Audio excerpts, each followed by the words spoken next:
About the storm damage that the park's been dealing with this year, so it's going to be a little bit different this year. We're going to have to, of course, we're going to stick by the roads, and we won't be able to go off in the woods like we would normally do. But we're at Shiloh. Amen. So hey, it's good, and we'll work around the storm damage. And I'm glad it's not worse. It could have been a lot worse than it is. So. Got a lot of new people this year, and we're glad you joined us. I think this, for some of you, I think it's the first time you've been to the park. So very cool that you're joining us for your first trip to Shiloh. We hope it's a memorable trip for you. Tim does an outstanding job. We've got a number of people that they've been with us several years. We've got a few people who've been here every year that we've had one of these hikes, and they'll speak well about the kind of job that Tim does. And I think you'll all really get a lot out of it today. The thing about it is that things only ever happen one time and one way. Like events like the Battle of Shiloh, it happened one time, and it only ever happened one way, and it's done. And it never changes. And I think that's what people get wrong about history. They think it's just dull and boring because it's just one thing that only ever happened once.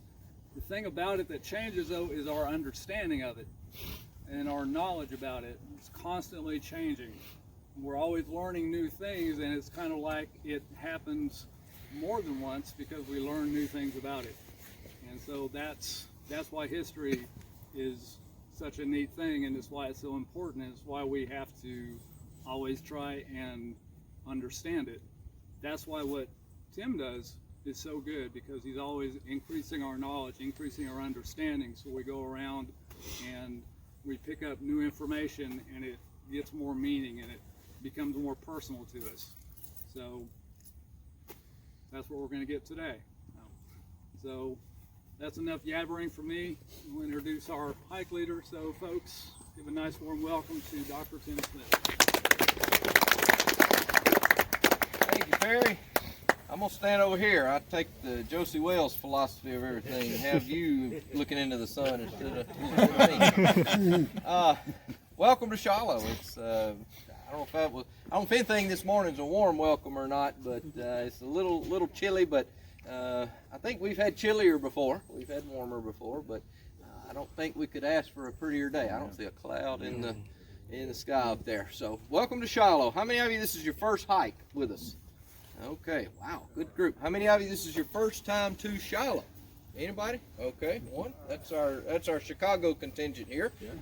Chicago Light Artillery. We'll call you Chicago Light Artillery. That'll be your moniker there. Alrighty. Today we're going to deal with Prentiss, of course. Prentiss's division, and there is a lot of historiographical argument, for lack of a better word, discussion and debate over Prentiss, and we'll get into some of that. I saw Hank, who is our resident Prentiss expert and defender at the Rocky Mountain Civil Roundtable out in Denver back in, I guess it was September, and asked him if he was coming out, and he didn't know and all that, you know. But I guess he didn't make it. But Hank, if you're watching later on, we're thinking about you today and talking about Prentiss. So we'll talk about Prentiss. Now, just a little background stuff before we get into the background of Prentiss and the division, all that. We'll do that out on the field. You're probably all wondering how the storm damage and all that's going to affect the hike today. Well, actually, we were very fortunate in that our illustrious leader chose this hike for this year because it worked out just perfectly. If we were doing Chalmers today, or those of you that went on the Chalmers hike, or Claiborne's Brigade, or Albertini Johnson, or some of those types of hikes, we couldn't do it. There's no way that we could do that today because you have to go cross country and all of that. In fact, when Perry broached this idea of Prentiss, my first thought was, now how am I going to get y'all out into areas of the park that you haven't seen before, and areas that are not along the roads, because obviously the brigade lines and the fighting lines and all that were mainly on roads. So how am I going to get y'all in places like that, which, as I understand it from those who've been on the hikes before, that's the part that you really enjoy, getting out and seeing stuff that we've never seen, and you know, trudging through the ravines and all that kind of stuff.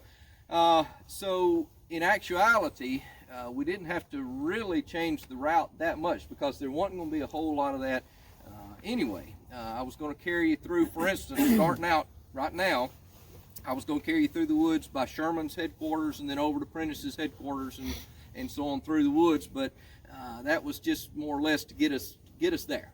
Instead, we're going to have to go around by the roads, which is not going to add much, but it's just, you know, what we got to do. We're going to abide by the park's regulations and so on. But just little stuff like that that really would be more to just get y'all out in the woods than anything. It's not really going to affect materially what we see and the story that we tell and all that. So in that sense, it really doesn't affect us much at all. And so good call on Prentiss. So we'll have to look in your crystal ball to see what's going on next November maybe, and determine the hike on that. So not that big a deal. Glad you could come out, and if we don't have any questions, I guess we can head out. Now, what we're going to do first, of course, is basically just to position us near Prentiss's headquarters. We can't get down to the headquarters itself, but we'll get close and we'll talk about Prentiss himself. To do that, we're going to go down to the crossroads and over to near the Hornet's Nest and then up. Now, all of you are thinking, well, why don't we just go here and there and so on? But that would put us walking by Peabody's headquarters and the brigade line and all that like 3 or 4 times, and that would get, you know, kind of defeat the purpose. So to save that for later, we're just gonna go this way. So it'd be a little bit of a hike. We won't stop and talk or anything, but we're gonna the Shiloh Church was the closest parking lot that we could position at to get us close to where we needed to be. The other option would be start at the visitor center and just hike out to here, basically, which would have added 3 or so miles. Now, that reminds me, everybody is prepared, I guess. We're talking, I mapped it out at about 8 or 9 miles. Is what we're planning today. So if everybody's ready for that. Ed's thinking, yeah, that's what he said last year. And it wound up about 13 or so. But I think we're really talking 8 or so miles. We got flashlights on our phones. We're good. Yeah, we got flashlights. The other thing that, you know, since we're going to be on the roads and maybe not quite so much in the woods, if any, and so on, there won't be any in the woods, but some in the fields. We may, you know, I don't know what effect that'll have on time. We may get out, you know, a little early or something, but I'm sure some of you that drove hours and hours and hours wouldn't mind that. That's like your classes telling them, okay, we're going to let out 5 minutes early. No student ever says, oh no, lecture for 5 more minutes. We want to know more, you know. So, but now this group may be different, maybe like that. So, anyway, any questions before we get started? All righty, well, let's head out. I think we're. We got a question? We were going to take a group picture in front of the church Okay. before we get going. All right, sounds good. To put you in the frame of battle and all that, we are on the front. We just left Sherman's front, and we're now on the line that McClernand and Sherman both hold about 11 o'clock a.m. In fact, if you look down this line right here, you can see the monument skipping along. You can see McClernand's line of battle just as plain as day, crossing the road right here, and then these Illinois monuments continuing on right there. So we're on Sherman and McClernand's front. It will be Prentiss's division that will connect with them next down the line. So that's why we're heading due east and then going to head north to Prentiss's first position. They were defending this way. They were coming And the restaurant's been there, since 1938, that's what it was. The family's been there since, I think, 1842. Yeah. Got the audience lined up.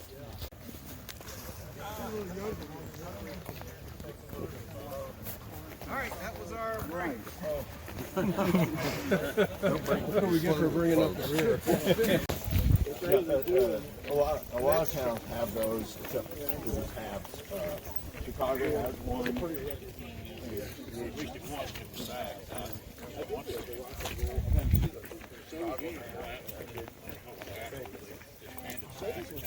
It's still, it's actually in the hands of like 4 lawyers here at Shiloh, his division commander. That's a pretty dangerous game. I know a lot of them. I know a lot of the politicians. Yeah. Put them on the front line like David with what's the Bathsheba's husband's name? Uriah. Yeah, put him on the front line and get him killed. Yep. I have often joked that's what Lincoln was doing with McClernand when he appointed McClernand a general. You know, get him out on the battlefield, and get him shot. You know, He's gone a mile and a half. mile and a half already. Hadn't done a thing, right? What kind of law? You know, the environmental concerns, and I do too. I agree with those. I do, and the wildlife and all of that. But it was first and foremost set up as a military park, and there is no reason that you can't do both. You know, but to me, when the two come in conflict, you should err on the side of the reason that the park was created. Is my view. At any rate, with that said, Prentice's headquarters are right over that orange rope there. And obviously we're not going to sneak in or anything. We're going to abide by the rules and stay out. If we had been able to get in there, if we hadn't had this storm, we would have gone down to Prentice's headquarters and talked about Prentice a little bit. But we can do that just as good from the sign here. Then I was going to take y'all cross country over to Madison Miller's brigade. We're going to go around the roads, of course, but we're going to go a little bit of cross country there. But like I say, it's not going to affect us, 98%. Still basically what we were going to do. So, talk about Prentiss. This is Prentice's division, Prentiss Hike. Who is Benjamin Prentiss? What's he doing here? And all of that you see, of course, from his sign here. 6th Division, Brigadier General Benjamin M. Prentiss. Anybody know what the M stands for? Mayberry. Mayberry, yeah. Way before Andy Griffith and Barney and all that. You had Mayberry there. Just a little bit of background on him. Of course, we're here mainly for his operations here at Shiloh, but we were just talking, what is Prentiss before the war? Lawyer. He was a lawyer, had studied law and so on. He had actually run unsuccessfully for Congress. Anybody know what he was before that? He was a rope maker or something to deal with ropes and so on, which is a little, I don't know. But anyway, from Illinois, Quincy, Illinois, and then Missouri. He's buried now, I think, in Bethany, Missouri. I've never been there. I've always wanted to go there, but I've been to McClernand's grave and Lew Wallace's and W.H.L. Wallace's, several of of course, Grant and all of them too, but I wanted to go to Prentiss's grave. Of course, the famous row earlier in the war is his argument with Grant over rank. They're pointed out of Illinois basically the same time, and they argue back and forth. Grant kind of, in his memoirs and so on, he has some axes to grind if you read his memoirs, and he will throw some people under the bus a little bit that really don't matter, but in certain cases, he is very much kind and uses kid gloves and so on, and he really doesn't go into a lot of detail on the brush up with Prentiss, mainly because he won. He got the command. There is an account though that I find very, very interesting that sheds a little more light on it, and it's by none other than Benjamin Grierson. And I didn't know anything about this till I did the book on Grierson's raid and looked into this. But Grierson was a volunteer aide on Prentiss's staff during all of this, and he tells the story in his autobiography about the day that Prentiss and Grant kind of got into it, and they went in a room and started shouting at each other. Basically, Prentiss doing most of the shouting, and I think the words Grierson used were Prentiss became violent and abusive to Grant. Over this whole rank thing, and stormed out and said, "I will not take any orders from you." And Grant offered apparently to take command of the forces and go and do it, and Prentiss, "I will not take any orders," and so on. So there is a little bit of history between Prentiss and Grant. Of course, by this point, by the time they get on the battlefield, there's no doubt Grant is a major general. Prentiss, of course, still a brigadier general, and Prentiss is taking orders. There's some other relationships that I find interesting as well with Prentiss. did you know, I didn't know this till just a little bit earlier, and then I forgot it, and I was looking over some stuff and remembered it again. Y'all ever do that? But Prentiss was a captain in an Illinois regiment in the Mexican War. I forget, maybe 2nd Illinois or something, was it 1st or something. One of the lieutenants in that same company from Illinois in the Mexican War. Anybody know who that is? Lincoln. Huh? No, not Lincoln. That's a good guess. But W.H.L. Wallace. Lincoln's actually in Congress at the time. Okay. W.H.L. Wallace, who would fight beside him at the Hornet's Nest, was actually a lieutenant in Prentiss's company during the Mexican War. So it's not like they just got here and didn't know anybody and all that. There are a lot of relationships that are going on in the Union High Command. But Prentiss will command the 6th Division. Grant has 6th Division. McClernand commanding the 1st. He's the senior division commander. Then, of course, C.F. Smith, who is sick and indisposed at this point because of his leg injury. That division is commanded by W.H.L. Wallace. Then Lew Wallace, Stephen A. Hurlbut, William T. Sherman, and then, of course, you get to Benjamin Prentiss. He has 2 brigades, and we'll talk more in detail about them in just a little bit as we get to their campsites. But you'll see here that they are commanded by Colonel Everett Peabody. How do you say Peabody, Perry? Peabody. You say Peabody, right? It's like Wraith and Wright and all that kind of If you're stuff. from Massachusetts, you say it Peabody. Peabody. As I've been told. Yeah. Or if your name's Bjorn. Or if your name's Bjorn. Yeah. Hey, Bjorn, if you're watching. I parked my car at Harvard Yard and parked beside Peabody. You know. Anyway, that's Everett Peabody. He's actually from Massachusetts. We'll talk more about him as we get up there, though. But made his way out west dealing with the railroad engineering and all that. The other's commanded by a figure that we really don't know or hear much about. We know a little bit about him, but don't know much about, and that's Colonel Madison Miller of the 18th Missouri, who, doesn't get nearly the acclaim that Peabody does. Of course, Peabody's killed here, and Madison Miller is actually captured. We'll talk about that a little bit later on. But those are the 2 brigade commanders. There are also 2 artillery batteries that are attached to the division, and if you look across our friendly welcome here, you can see one of the count tablets just right through the woods. Of course, you can see this one here. This is Hickenlooper's. That will be Munch's battery right down there. Hickenlooper's 5th Ohio will be one of the batteries. That Andrew Hickenlooper, of course, is an engineer. He'd been like city engineer of Cincinnati and was a very well-known figure later in the war. It'll be Hickenlooper that will do the operations around the mine at the 3rd Louisiana Redan at Vicksburg. He'll blow up the mine and so on later on. Emil Munch is from Prussia. He's commander of the 1st Minnesota Battery. Made his way here, and I think he got in the sawmill business, the lumber business up in Minnesota, and then we'll raise this battery. So Hickenlooper and Munch, and we'll see their positions as they go into action here. So 2 brigades camped on either side of the Eastern Corinth Road. This is the Eastern Corinth Road, comes right up the gut of the battlefield. In fact, let's get our maps out real quick. Bruce, here's a map, and where's our Mr. Smith? You want to?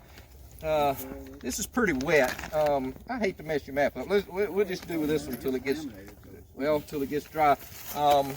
If you want to get it out, we can get kind of a dual look at terrain and so on. We are here at Prentiss's headquarters site. You can see where the Monument 14 is a little farther down the road, but you see the two campsites there. This map, tell them just a minute or so what you're doing here and what's going on.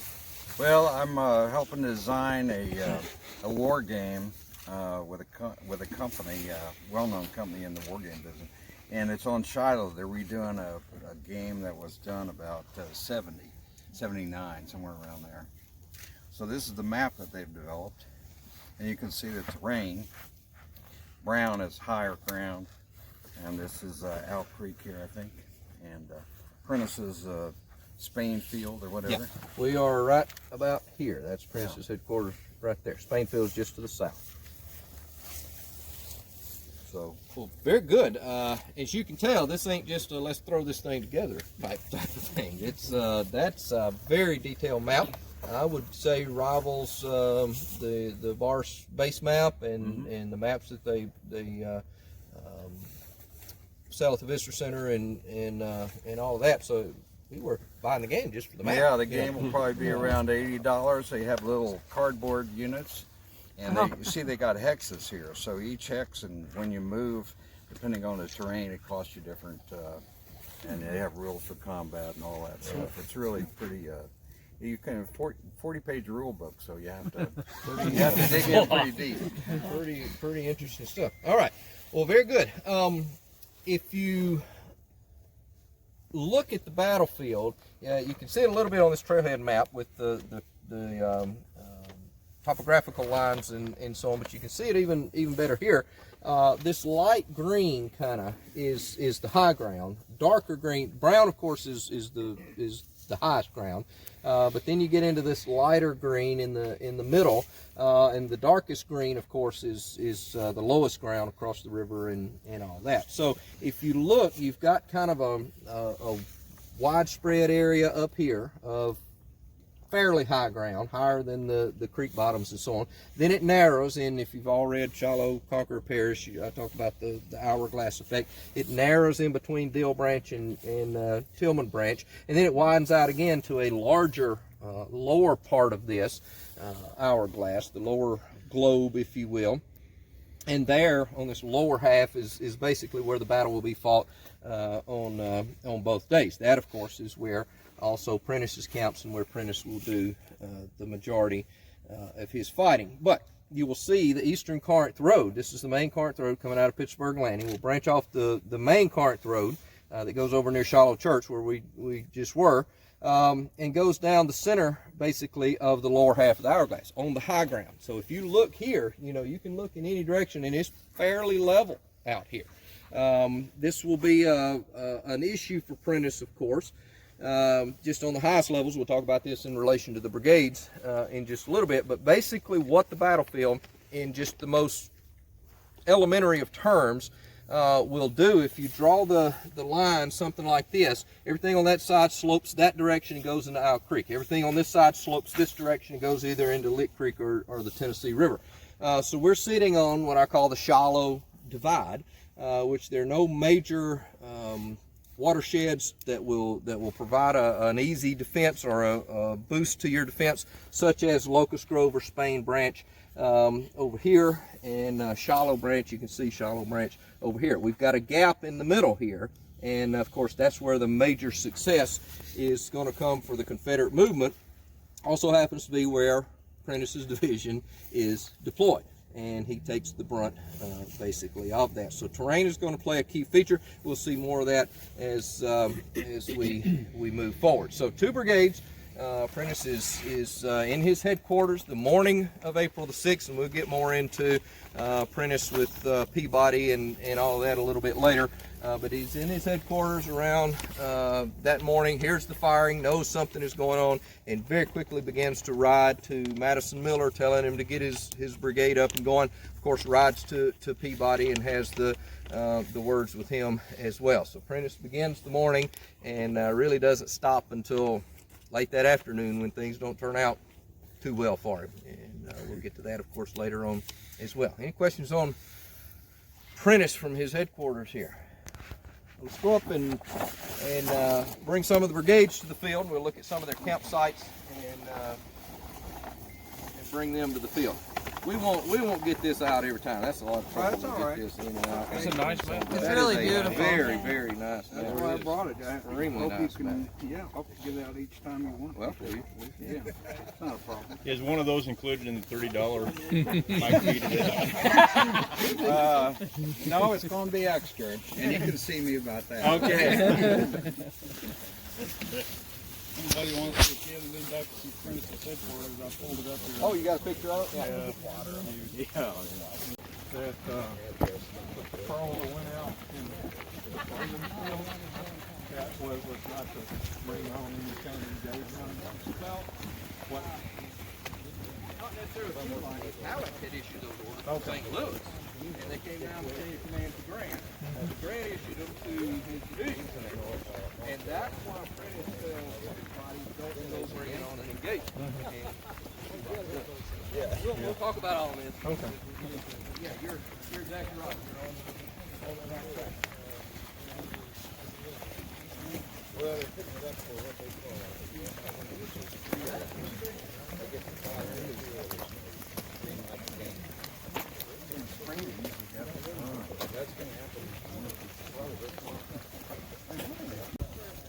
I don't know if there were any.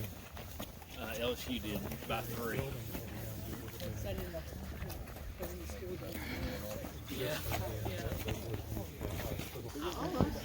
It dates from the first hike, I know that much.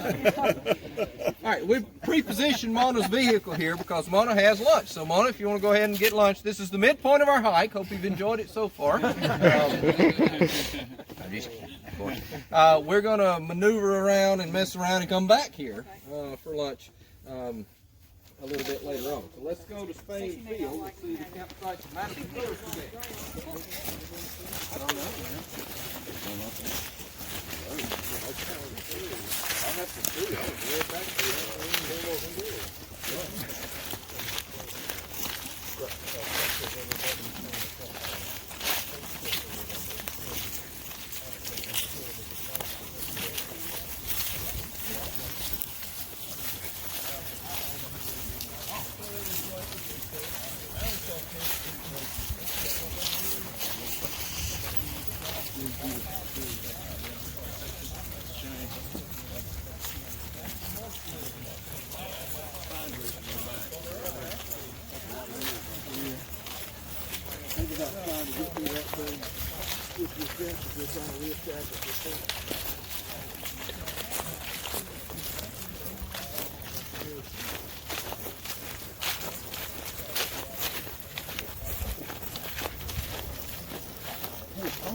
was from Prentiss's headquarters across that valley overlooking the high ground, or under the high ground, up onto this ridge where you have not only the 18th Missouri, 61st Illinois, but then the 18th Wisconsin. Now, of course, it is later on, and we're not dealing so much with Confederate operations today, but dealing with Union and Prentiss. But it will be the 18th Wisconsin camp, of course, that Albert Sidney Johnston will make his temporary headquarters, and where he gets the cup and all that. You all know that that story. That's up in the woods there. So if we were able to, we would go up and examine each of these campsites individually. But I think for now, this will be good enough. So Madison Miller will have his line position here. Miller will be from Missouri as well. He is a Mexican War veteran, I believe, a state legislator in Missouri, so he's part politician. He becomes Colonel 18th Missouri upon the beginning of the war. These are all a little bit later arriving regiments. In fact, all but one of these regiments in Prentiss's division will be, some of them they start recruiting like in September of '61 or something like that, but the vast majority are not finished recruiting and then actually mustered into Union service until mostly February and even March of 1861. So we're talking right before Shiloh. So these guys are brand new. Some of them are just getting weapons as they head south to what would become Shiloh. Some are just getting their ammunition when they arrive at Shiloh. So they haven't had a lot of drill. These are extremely green regiments. Throw a little more chaos into the situation. When the division, 6th Division, is established on March the 26th. And when is Shiloh fought? April 6th. So we're talking, what, 10 days or so prior?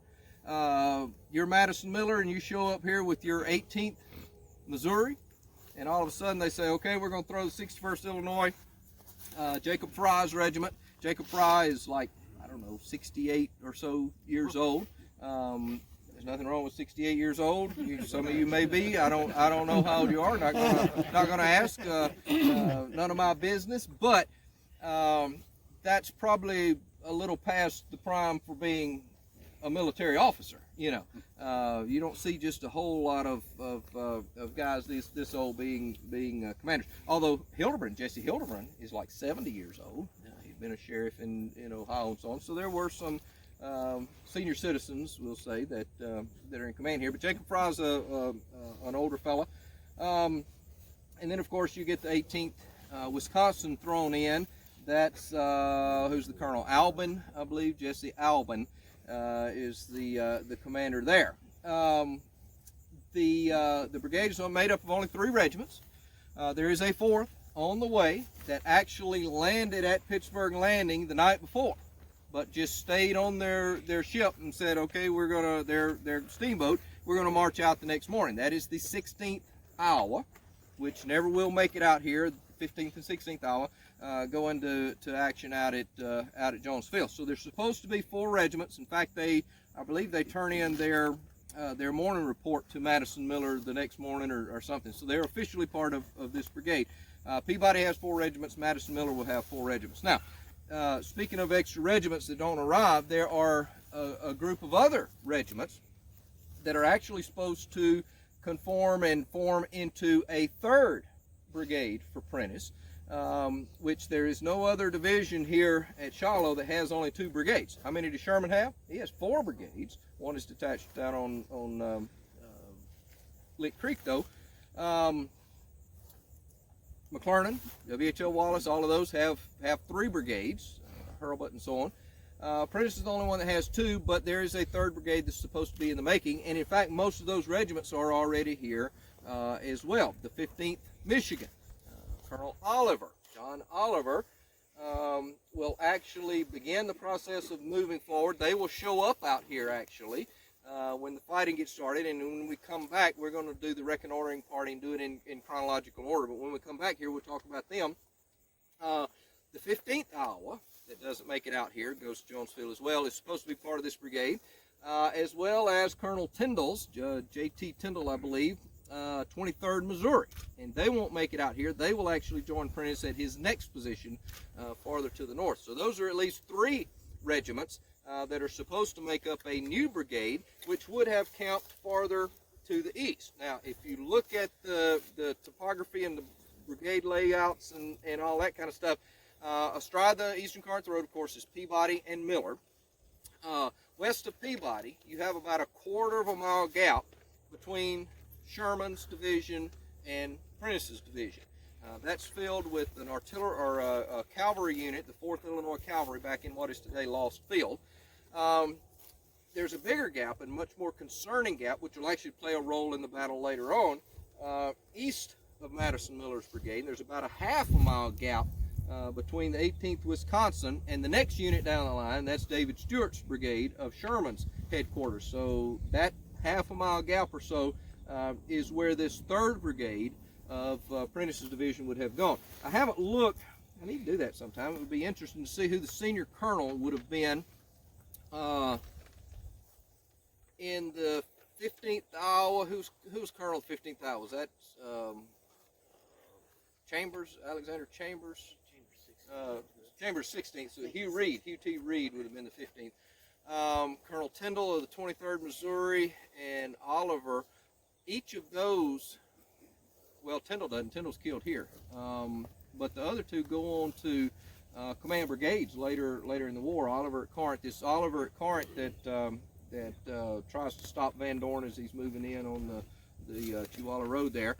Reed commands a brigade now in the Vicksburg campaign. So I'm not sure who would have been the senior colonel in that new brigade that would have commanded this new brigade had it formed, had the battle taken place, a day or 2 later. That'll be interesting to look at. But the brigade doesn't form, and as a result, when Madison Miller goes online here, when he starts hearing the fire, and when he gets the messages from Prentiss himself writes in his account and says, get in line, he will have only 3 regiments, with the 15th Michigan showing up just a little bit later. And they will actually, we won't get ahead of ourselves or anything, but they will actually take a position on the south side of the field. And I'm looking, I may just be behind the brush here, but you can see the tablet way down on the other end down there. We may walk down there just a little bit later when we come back, but there should be a tablet. I may just be a little farther closer, maybe under the tree there. I don't know. But at any rate, they take their first position once they sound the long roll, get in line, and move forward kind of the brow of this hill, overlooking what is, you can see it kind of begin to fall off. That's the early reaches, and we've been through there many times, those of you who've been on the hikes before. Early reaches, the upward reaches of Locust Grove Break. try and take advantage of the terrain there. So we'll pick up that story of Miller's Brigade when we come back. Right now we need to go introduce ourselves to Mr. Peabody and see his brigade and their campsite on the other side of the park.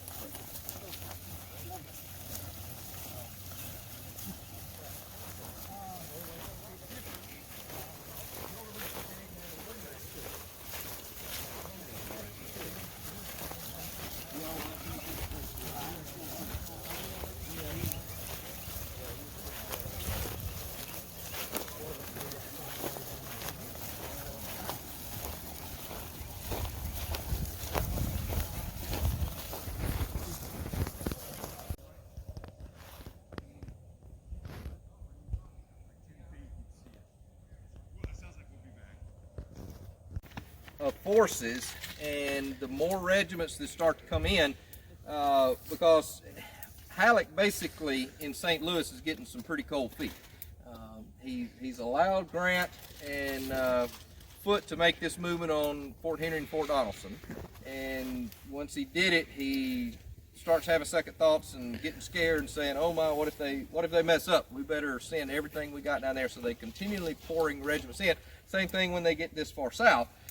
Continually pouring regiments in, thinking the more men they got, the less Grant can goof up, basically. So we're going to continue to feed men down here. So it's a continual process of showing up, that once so many regiments start showing up, Grant realizes we got to have another division. We could put one regiment per brigade and so on, but that's going to mess up, organization and who these guys are familiar with and all that. Let's just form another division. So as these guys show up, that's just how they feed them into this new division. Here's the campsite of the 16th Wisconsin. This is the extreme, well, you're right, if you're standing here, the left of, and what Peabody would have considered the left of his brigade. 16th Wisconsin. Where's Jim? Is Jim still in Wisconsin? No, he's here. Oh, well, But we didn't see him. It's too early for him to be up. We'll hear him That's later. his We'll hear him, so. Jim's a good guy. Jim is, what's the word we use? Obsessed with the 16th Wisconsin. He thinks they won the war. Wherever they went, the Confederates just, they said boo, and the Confederates dropped their guns and stepped back. I'm just kidding with Jim. Jim's a good guy. But Colonel Allen will be the colonel of the 16th Wisconsin. As we go down the line and again look at how flat the terrain is out in here, you can see all the way as far as you can see, and it's pretty flat. We'll see the camps of the 21st Missouri, then the 12th Michigan, then the 25th Missouri, 4 brigades of Peabody's brigade. Peabody, of course, will have his headquarters, and we'll stop there next. We probably won't stop at each campsite. I'll just note it as we go by. But Peabody's headquarters will be on the far right of the brigade with his own 25th Missouri and the guys he knows and all that kind of stuff. This brigade, we'll talk about Peabody's action, so when we get to actually Peabody, we'll talk about the brigade here. These again are very new regiments that have just come into the Army, just been mustered in like February and March, 16th Wisconsin and so on. The only regiment of the brigade that's seen any action before will be Peabody's own 25th Missouri. And it's a little bit of an anomaly. You think, okay, 16th Wisconsin, that's a fairly low number. 12th Michigan, of course, Michigan doesn't send just a whole lot of troops like the 186th Illinois or something like that. 21st Missouri, that's a fairly low number and so on. But 25th Missouri, how does the 25th, a higher number, see action and come into the fighting and so on? They're mustered when? July, Perry, or 25th actually, I think was December, but they were originally the 13th. That's the key. They were originally the 13th Missouri, and I think the story is they get engaged at the little Battle of Lexington, Missouri. Anybody familiar with that? Have you seen that? Yeah. They actually surrender at the little Battle of Lexington in 1861. Peabody is wounded a couple of times, I believe, there. And as these guys are in the prisoner of war camp, before they're exchanged and sent back and so on, their number is taken from them. And there is another 13th Missouri that is organized, and their number is given somewhere else. So when they come back and reform and get ready to go to the field again, they have to be given a different number, and so they get the next one in line, which is the 25th. So they're originally the 13th, but they're known, of course, to history as the 25th. So they have seen a little bit of action, and in fact, as Peabody is organizing his troops and trying to steady them and so on, he will continually say what? Remember Lexington, Lexington, boys, remember Lexington. You've seen action before, you've been here, calm down, you know, that kind of stuff. But the vast majority of Peabody's brigade, as well as Miller's brigade, as well as all these arriving troops, will have never seen any action, never seen the elephant, as they termed it, and this will be completely new to them. Amazingly, I think they fight fairly well, given the circumstances, and we'll bring the Confederates to the field, of course, when we, again, chronologically, when we do the reconnoitering route and all of that. But just note as we go down the line of the brigade where the brigade will start.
Peabody's headquarters.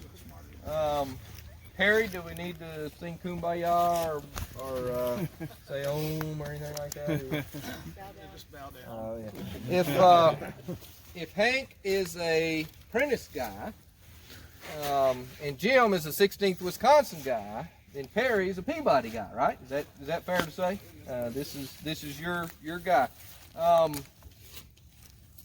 You want to talk about Peabody, or I don't put you on the spot, but. Anybody ever Peabody in 5 minutes? Yes, yeah. Give us a little overview of Peabody. Well, he's born in Massachusetts in June of 1830. Biography that his brother wrote said he was born on June 13th. His gravesite, the monument that was commissioned by his brother, says June 14th. So one of the two. His father was a Unitarian minister. Let's see. He had an older sister named Fanny. He was the oldest brother. He had 3 younger brothers. He actually had an older brother who died before he was a year old. His father died when he was 15, something like that. His sister also died when she was 18. He went to college at the age of 15. He graduated from Harvard when he was 18, 19, something like that. When most people were getting into high school, he's graduating Harvard. So he probably literally parked his car in Harvard Yard, or his buggy in Harvard Yard. And he did that despite the fact that he got kicked out of Harvard for a year for a prank he pulled. So makes me like him even more. Obviously very intelligent. He had graduated with an engineering degree. He moved west from there. He wound up, I think, in Ohio, and eventually out in Missouri. Moved to St. Joseph, helping to construct railroads out there. He became chief engineer on the Hannibal, Missouri. I know he worked on that. I can't remember if he was the chief engineer or not. He obviously a very strong Union man from Massachusetts. When the war came along, he enlisted, or rather he signed up, and he became the colonel of what became the 13th Missouri. They saw action at Lexington, like Tim went over before. They were badly outnumbered. It was about 15 or 20,000 on the Confederate side, 3,000 on the Union side. Peabody was second in command. He was wounded twice up on the front line. We'll see that again here at Shiloh, of course. he was hit by a spent bullet in the chest that temporarily paralyzed him, and while they're taking him off the field, he got hit in the ankle, the foot, by another shot, so bad luck. He was still dealing with that wound here at Shiloh. I think the bullet may have still been in his foot at the time of this battle. I can't remember for sure, but he was still recovering from the injury.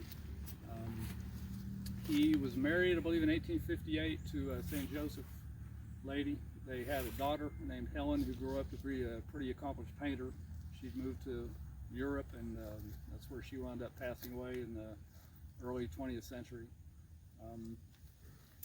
Let's see, I think so. Well, they got captured at Lexington, of course, and they were paroled, and they were exchanged in November or December of 1861. And when they got back into the war, Tim went over earlier, it became the 25th Missouri.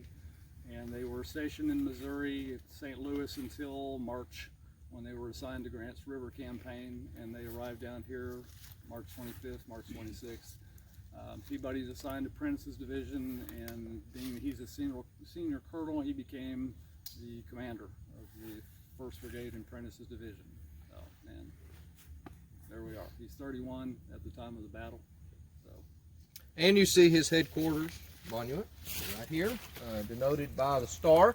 Here at Shiloh, headquarters monuments are pyramids of cannonballs. The larger ones denote division commanders, like W.H.L. Wallace right at the Visitor Center. You've probably seen that. We would have seen Prentiss's, of course, the larger if we could have gotten down there. Smaller brigade commander headquarters are smaller pyramids of cannonballs, and it's denoted here just kind of on the side right above his name there with a star on top, and it'll tell, we can walk down there. I think it's dangerous or anything, you can see that. But it talks about when the brigade is established and all of that. Now, you all, I'm not giving away the story or anything. We won't get to that till we get back to here with the reconnoitering party. But this monument doubles as his mortuary monument as well, just like we saw with Gladden where Mona parked her vehicle. These will be mortuary monuments, and he will take a few bullets here for the Union cause, and of course won't make it. So we'll detail that in just a little bit. Now, what we need to discuss here, of course, is Peabody's actions and how they shape up, and you know, it's hard for us to say whether they're right or not. But as we move on through late March and get into early April, what these frontline division commanders, namely Sherman and Prentiss, start to pick up, and really it's their lower level brigade commanders and patrol commanders and all that, start to pick up is Confederate activity out there. Now, we know the Confederate Army begins to move forward on April 2nd, April 3rd, and really start arriving in this area as early as the morning of April the 5th. Hardee's Corps will deploy out there basically on the skirmish line, that they'll sit there for a day or so. They'll reach there about April the 5th, early in the morning, April the 5th. The reason they don't launch the attack on April the 5th, of course, is because the rest of the Army is still slogging through the mud trying to get up. You don't launch an attack with just one corps thinking, okay, the rest will catch up. In fact, some of Breckinridge's folks in the very rear are still catching up the morning of April the 6th and beginning to move forward. They're so far behind, and it's so muddy and so on. So at that point, they're beginning to pick up some Confederate activity out there. You all know about the patrol sent out from Buckland's brigade of Sherman's division that goes out and actually encounters basically Claiborne's brigade. There's artillery shot or two out there. And portions of 70th or 72nd, I always forget, are captured, Company B, and so on for a little while. That occurs on April the 4th. Throughout April the 5th, there are other patrols that move out. Specifically dealing with Prentiss here, Peabody will send out patrols, mainly led by the colonel of the 21st Missouri, David Moore. He will send out patrols mainly to the south along the eastern Corinth Road. The problem is, of course, though, There's nothing to the south. There are no Confederates to the south. The Confederates are coming in from the southwest and are arrayed in this direction, and as a result, they don't meet anything except just, you know, some scouts or something, and they locate some slaves maybe that are saying, yeah, there's been some Confederate officers through here and so on, some cavalry, but nothing much. So everything is happening in that direction and not really much in this direction. It's like in World War II, you know, sending your scout planes off the carriers looking in the wrong direction basically, and they're coming out of an opposite direction. Throughout the night of April the 5th, Peabody himself begins to get more and more worried that there are Confederates out there. There's telltale signs that something is going on out there. You hear about at Chancellorsville, for instance, that the deer and so on start running through the Union camps before Stonewall Jackson's corps arrives. You know, well, here, you know, there are accounts of different animals and so on being pushed this direction. Dogs that had followed the Confederate Army all the way from Corinth. You know, and they still do that. The dogs follow the Boy Scouts from Corinth. You've done it, yeah. And we haven't met our dog for today. I'm sure we will somewhere along the path today. But normally they pick up dogs, and so the Confederate Army picked up dogs all along the route, and they followed them, and they wandered into, and you know, I'm sure they were thinking, where all these dogs come from? But there are telltale signs. The pickets out there are beginning to spot heavier portions of Confederates. Some of the locals are starting to let it be known that, hey, there's a bunch of Confederates out there. But the mindset here is, and this comes from the high command that starts all the way in St. Louis with Henry W. Halleck, of course, is that there is not going to be a battle fought here. There is not going to be a battle fought here. Shiloh is a staging area for the operations against Corinth, Mississippi, 22 miles to the south, well, probably about 20 miles from here. Pittsburgh Landing, about 22 miles. The crossing of the Memphis and Charleston, Mobile, and Ohio. We're going to have to go down there, and we're going to have to dig them out. C.F. Smith, of course, the famous saying, we're going to have to root them out like we would a badger out of a hole. And I always say, you know, I've never rooted a badger out of a hole, but it's probably a pretty delicate process, and it's going to be, the fight is going to be down there rather than here. Nothing's going to go on here, so we don't have to be that calm and careful. We were talking with Ed and some of the others coming across here, though. That's not to say that there was not precaution taken. Sherman and Prentiss have each of the 4 inroads into the campsite covered with brigades, and so they're taking some precautions. But the mindset is we're not gonna have to fight here.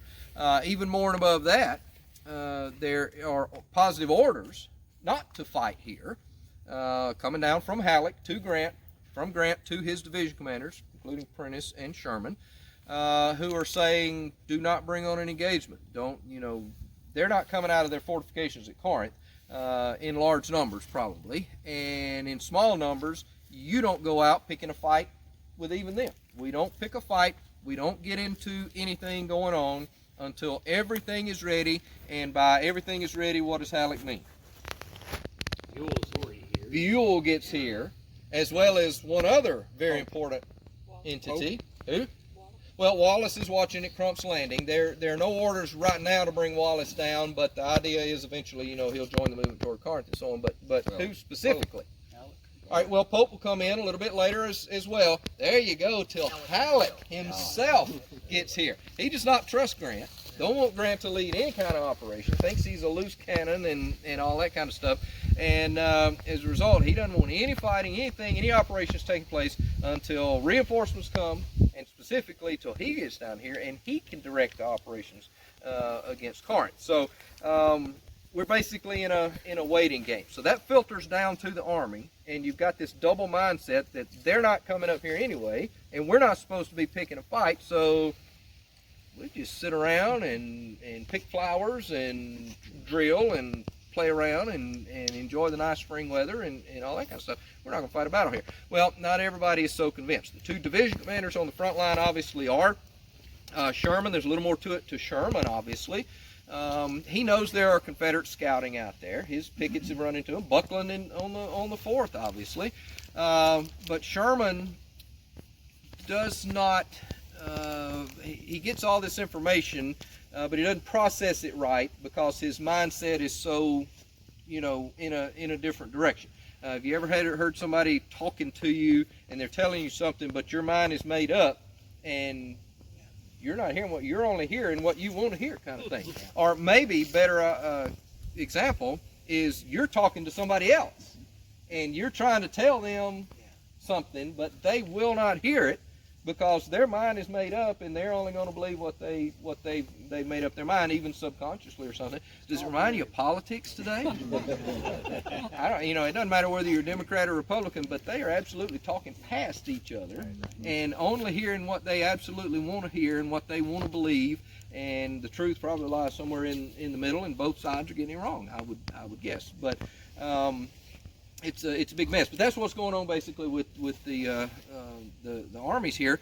And Sherman is not believing that the Confederate Army can come out here and going to attack them. And he's certainly not going to give the warning of this, even if he thought, because obviously he had given the warning before back in Kentucky in 1861, and what had come out of that?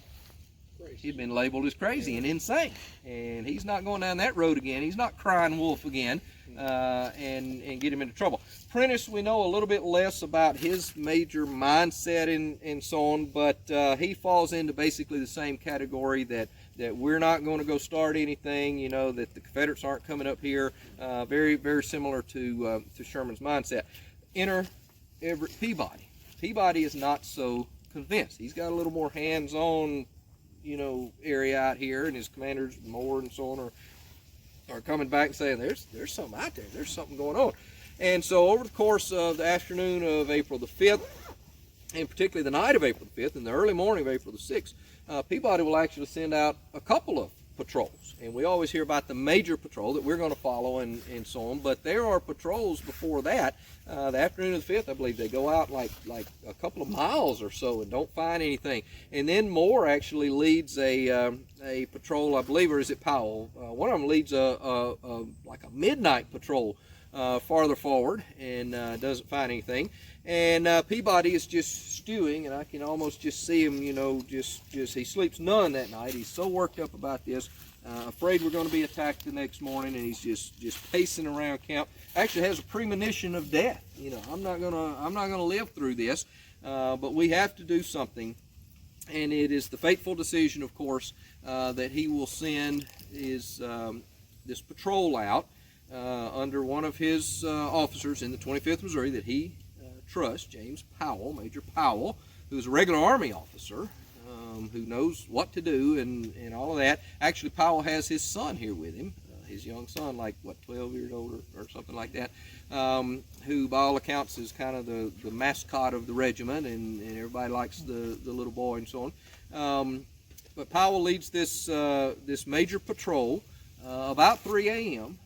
Peabody will send out Powell with 5 companies, 3 companies of the 25th Missouri and 2 of the 12th Michigan, to go see what's out there. And this time they are going to take the road that we're going to take, and they will ease over in front of Sherman's division. If we found nothing out to the south, maybe they're to the southwest, and we're going to ease in that direction, actually in front of Sherman's division, and see what we find out there. And this will be, of course, one of the most famous patrols, most important patrols at Shiloh, and really during the Civil War itself. Now, do we have any military veterans? Anybody in the military here?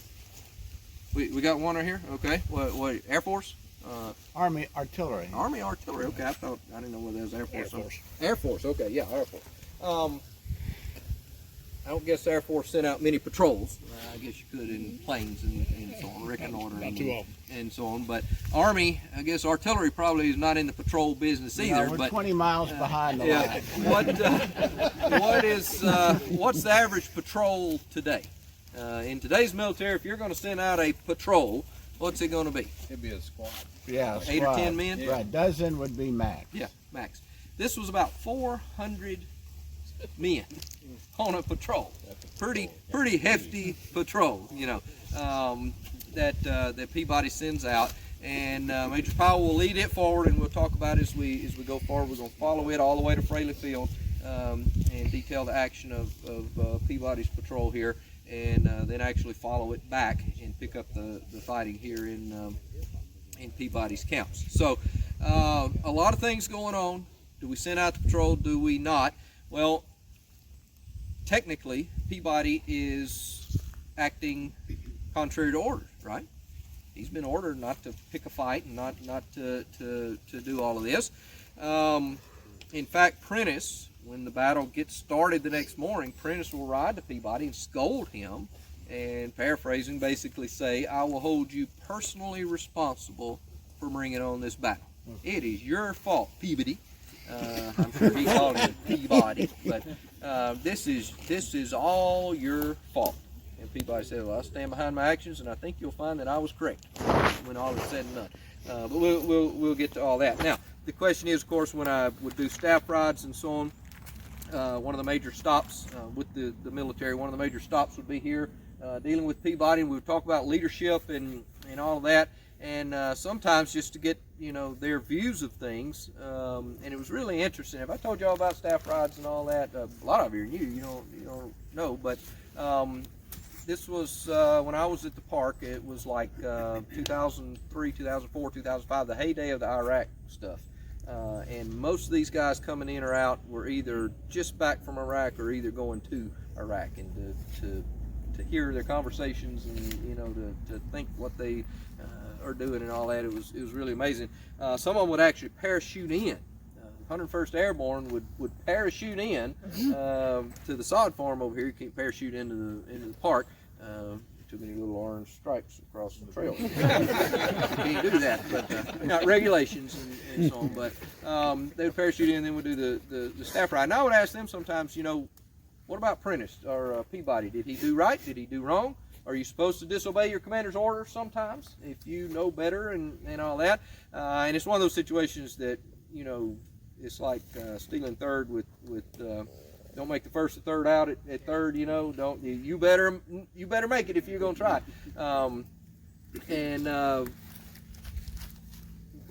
What most of them came down to were either one of y'all officers, neither one officers.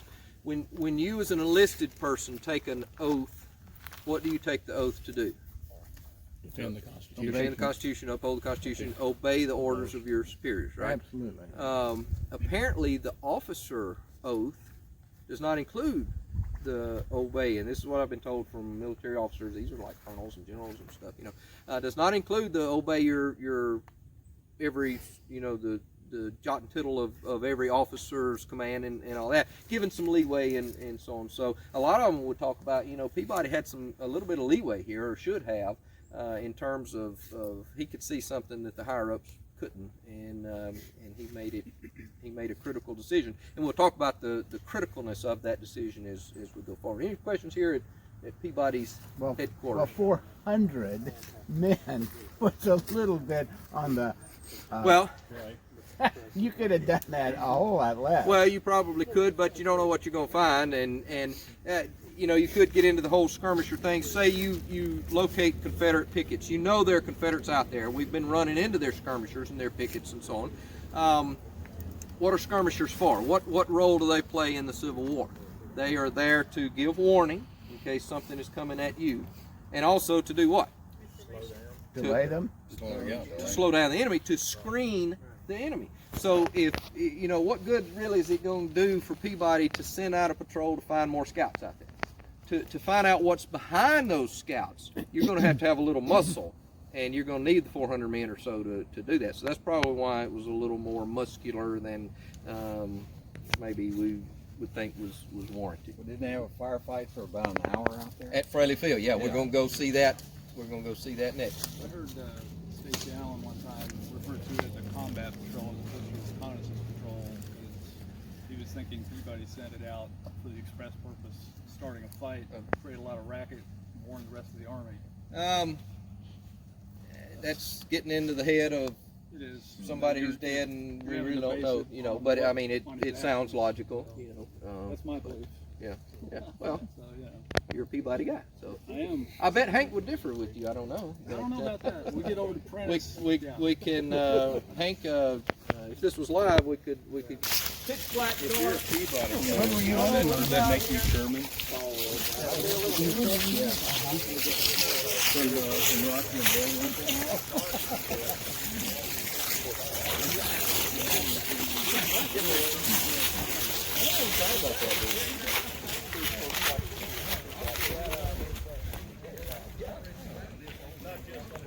fact, as I was talking, I saw that. You know, Sasha looks pretty hot. There's no doubt about that. Her makeup was a little harsh, though. Nell was pretty hot, though. I agree.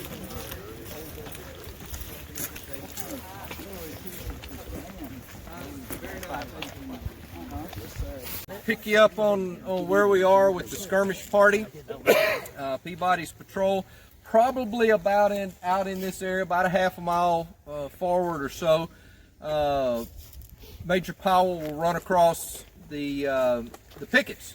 Both Prentiss and Sherman have pickets out front, of course, or a skirmish line or picket line. They have actually been withdrawn back toward the Union camps, back in that direction, over the course of the last couple of days because of the roving Confederates and all that. And what are the standing orders? Don't bring on any engagement. So, you know, to keep from starting something, let's just kind of draw them back.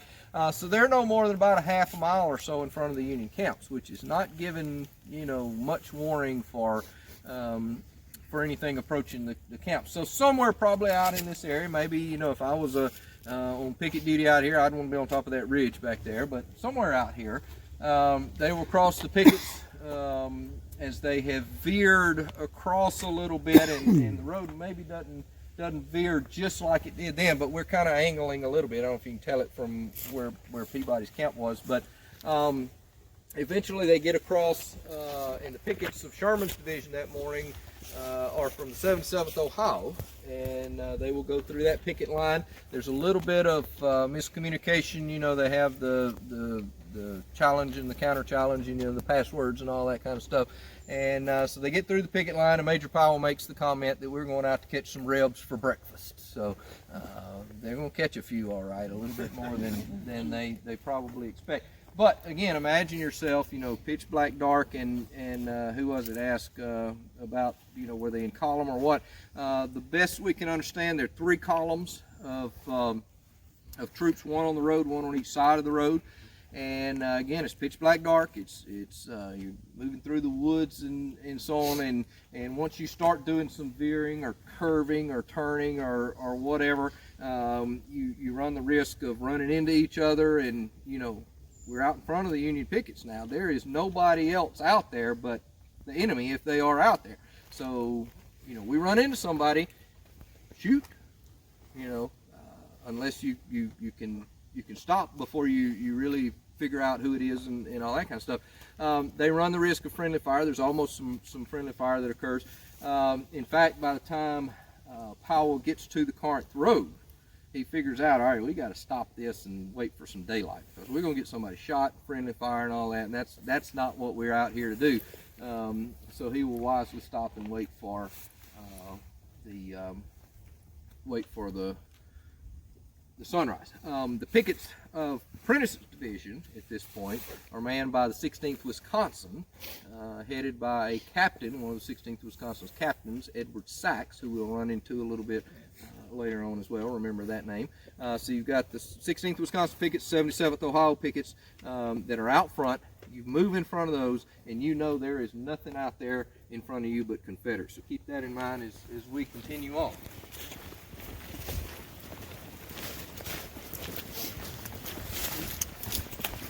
How far have we been, Bruce? You've done at least 3 miles. Somebody was asking. Oh, yeah. 3 1/4.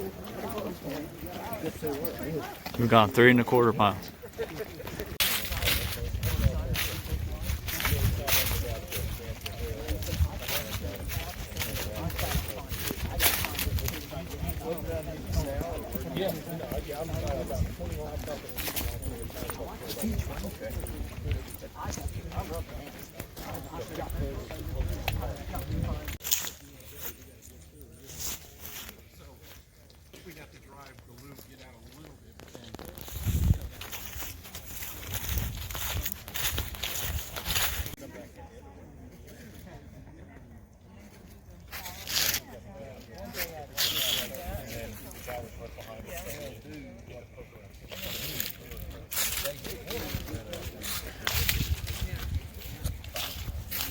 One of All right.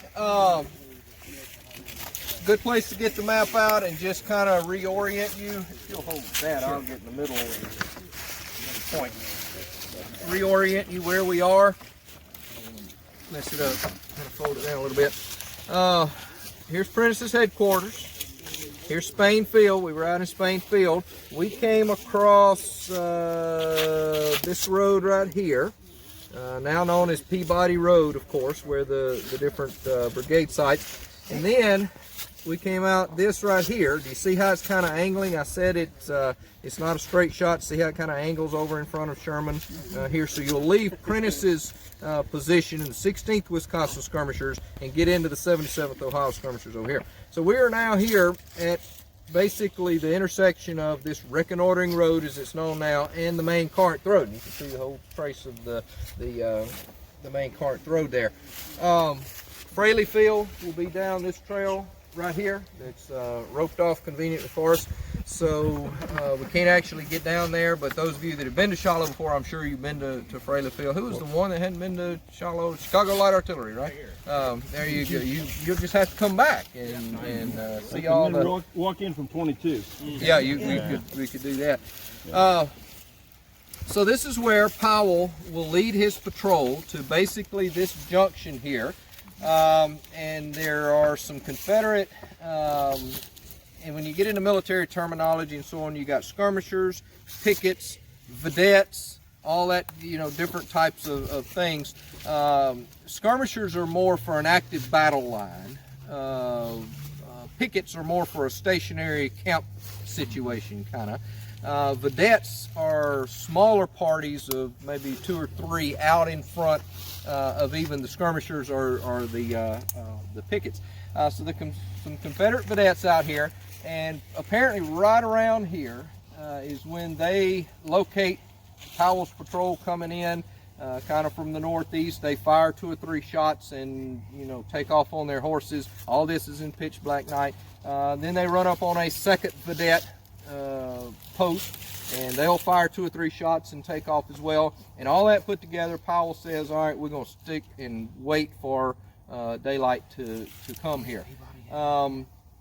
It's a wise choice, of course, because you don't know exactly what's out there, but once daylight does start to appear, Powell will form his men into skirmish formation, and here we're talking about more of an active battle situation. So skirmishers, although you're not necessarily screening a larger battle line behind, you're wanting to get in a formation, kind of several steps in between. It's not a shoulder to shoulder 2 rank deep kind of thing. It's several steps in between, so you can cover more territory. So spread out in these 400 men or so in skirmish formation. Moving basically up the Corinth Road, because if anybody's coming in here from Corinth, logically, what road are they going to take? They're going to take the Adamsville Road, right? No, they're going to take the Corinth Road. So moving up the Corinth Road, and I think sometimes we get kind of the picture that all 400 men stumble down this trail right here and burst out into Fraley Field.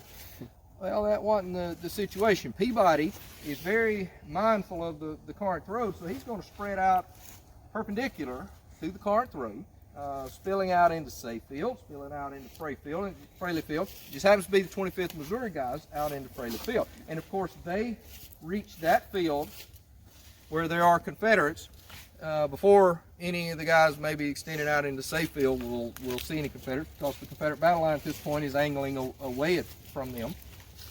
So it is at Fraley Field, and if we could go down there, you'd see it a little better, but those of you that have been here can remember what it looks like. But they reach that field, and across the field, of course, they see these shadowy figures in skirmish formation across the field.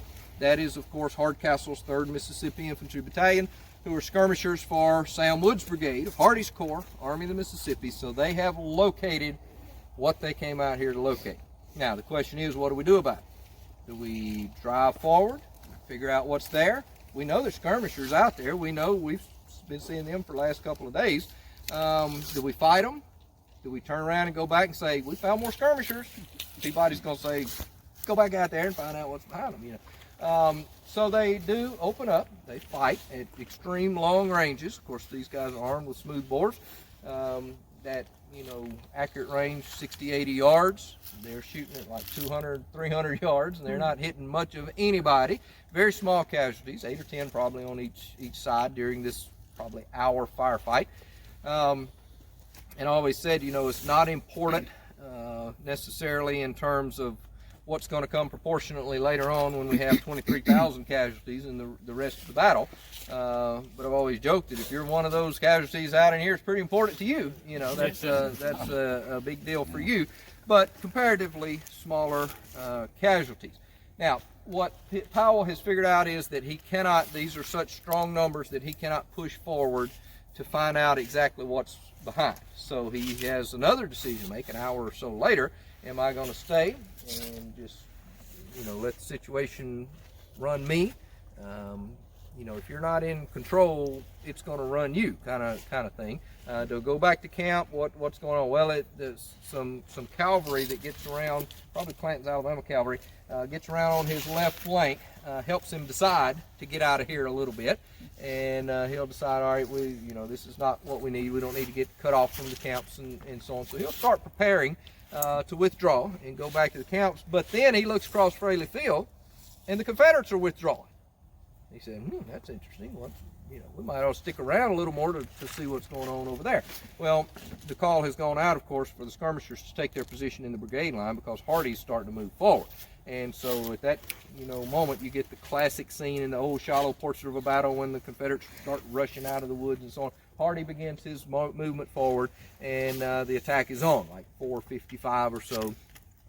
Well, by this time it'd be an hour or so later, about 6 o'clock or so.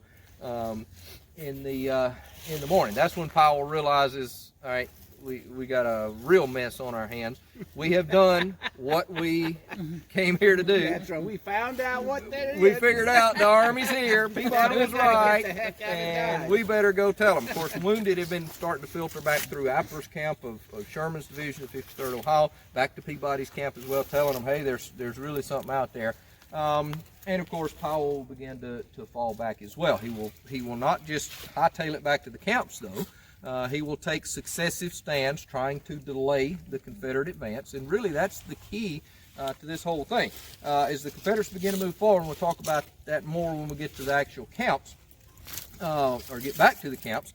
But the Confederate attack is pretty much delayed. What time's the first shots out here? 4:55. What time does Powell fall back? About 6 o'clock. What time do the Confederates start attacking Peabody's camps? We're talking 8 or 8:30. A couple more hours. 3 hours after daylight. 3 hours after the first shots. And so the idea here is to delay, and that's exactly what Peabody does. And in doing so, even if he broke orders or didn't abide by his orders or whatever, he will give the rest of the Union Army 3 or so hours of warning that, hey, something is coming out here and you better get ready. And what do the rest of them, even Sherman and Prentiss, do in those 3 hours? They get ready. And of course, the Union Army meets the Confederate Army as it advances in line of battle. They're ready. Now you could get into the semantics of surprise, and I talked about this a good deal in Conquer or Perish. Was Shiloh a surprise? Wiley Sword called Shiloh the Pearl Harbor of the Civil War. And, I always make the statement that, Pearl Harbor, that literally was a surprise. Tactically, strategically, operationally, any way you want to describe it, that was a surprise because bombs started falling out of the clear blue sky. They weren't aware of anything unless you ascribe to the whole thing that Roosevelt wanted it to happen and knew it was going to happen and all that kind of stuff, which is a bunch of hogwash. Here's a little bit more complicated. When we think of Pearl Harbor-ish kind of stuff, the Americans had no idea the Japanese fleet was anywhere around. Do the Union forces know the Confederates are anywhere around? Sure. Yeah. Sure they do. They just don't know in what strength, but they know there are Confederates out here. So the fact that fighting erupts on a limited scale, and we've already talked about how this is fairly limited compared to what's coming up, so that fighting emerges on a limited scale, is that really a surprise? And over the course of the next 3 hours, that the whole Union Army is deployed in line of battle on very, very fortuitous terrain, pick their spots, is that really the definition of surprise, major surprise? I don't think so. So in that sense, maybe Shiloh wasn't the surprise. It wasn't the Chancellorsville, you know, oh gosh, they're Confederates coming at us. Maybe wasn't the Pearl Harbor type of surprise. On the other hand, if you look at it in the broadest possible view, maybe the strategic, or what we call today the operational level, the Army today has a middle level between strategic and tactical that Grant and Sherman and all them didn't know anything about. But if you look at it on that level and cast it in the question of, did Grant and Sherman plan to fight a battle here on the morning of April the 6th? Well, no, they didn't. Were they expecting a battle? No, they weren't. You know, Sherman is sending this message to Grant the night before, we don't expect a battle, you know, anything approaching a battle. And Grant sends that on to Halleck, you know, we don't expect anything approaching a battle to take place here anytime soon. So in that sense, it is a surprise that we have gotten into this mess that we're in of what will become the Battle of Shiloh. But in the other sense, there is not the major surprise as if, you know, newspapers describe of Confederates walking up to a tent and kicking the fly open and say, I found a Yankee soldier asleep. You know, it's not that kind of surprise. So you could argue either way, and I think you have to break it down between maybe strategic, operational, and tactical. No real tactical surprise here, major strategic or operational surprise here. Now, of course, to tie all this up, the main reason there is not a tactical surprise on the Union camps, and that's what, you know, the Confederates want to do, is because of one man, and that is Everett Peabody, who sends out this patrol and gets absolutely reamed out for it. When Prentiss rides to his camp, he says, I'll hold you personally responsible for bringing on this battle.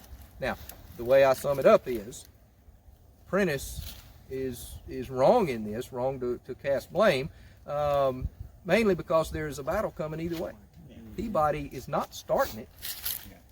Peabody just kind of maybe pushed it forward a little bit more than what it would have played out naturally, and in doing so gave a whole lot of warning to the rest of the Union Army back there. But he didn't bring on this battle. There was a battle coming either way. He just took advantage of it and provided some very much needed forewarning, and it will play to the Union's benefit throughout the rest of the day. That was one of the quotes attributed to him, that he supposedly said to Prentiss. He said, I didn't bring on the battle, it's coming without my assistance. Exactly, yeah. And he tells Prentiss, you will you'll find out that I'm right later on. And we're beginning to do that. Prentiss never admitted it. Prentiss, and this is one of those historiographical things that Perry mentioned, and we'll get into just a little bit. And you know, when I was out at the Rocky Mountain Civil War Roundtable talking to Hank, I think Hank kind of thought maybe this was going to be a Prentiss bash thing, and I told him we're not going to bash Prentiss. We're not going to, you know, we're not going to. It's not going to be anti-Prentiss or anything like that. And I hope, Hank, if you're watching, we've lived up to that so far.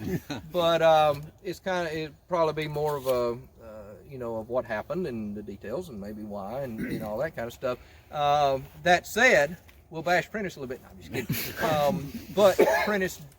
It is true that Prentiss doesn't give Peabody the credit that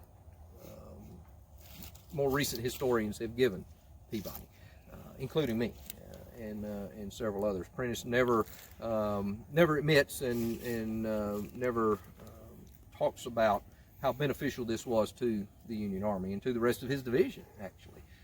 But that's another story. Any questions here at Fraley Field? There's a tremendous benefit for not getting killed. Well, that we'll get into this a little later on. Peabody the fact would be Peabody is dead, and Wallace later would be, and Wallace as well. We'll talk a little bit about that. Peabody, Prentiss, kind of he takes some credit and or maybe not takes. That's a malicious term in terms of him being greedy and purposefully doing this, but he receives, and there may be a little to that, I don't know, but he receives a lot of credit that probably would have gone to Peabody and W.H.L. Wallace later on for the actions in the Hornet's Nest that Prentiss will receive because those two are dead and you know, can't get their story out. And Prentiss certainly gets his story out. That's you know, that's not a bash on Prentiss, but Prentiss certainly tells his story and gets his story out. So. He never bothered to say, well, he's responsible. Yeah. If they want to think that. Yeah. But historians are beginning to give Peabody his due, led by the immortal Perry. So. Yeah. All right, no more questions? You got a question? Here's Peabody's forces, and you said that Hardy is moving out his whole division, I guess. Well, what time was he going to do that? What time? And in other words, was that already planned? Was it Yes. would have happened regardless of whether Peabody was there? They're supposed to attack at daylight, but as with everything, what's the old military adage that the plan never survives contact? Actually, the plan has not survived even pre-contact because they're running late at this point, as a lot of operations do. You know, they're supposed to attack at daylight, but as daylight comes, they're still back in the camps, getting breakfast and all that, and there's still another half mile even to the skirmishers or the pickets, and then another half mile to the camp. So they're already running late, but yes, they are absolutely intent on attacking as early as they can, as close as they can to the camp, to surprise them as much as These trees, it seems to me that gives credence. These are the fields. Nobody blaming Peabody for starting this because it was going to happen whether he did or didn't. it's going to happen either way. Yep. And now it happened with some warning.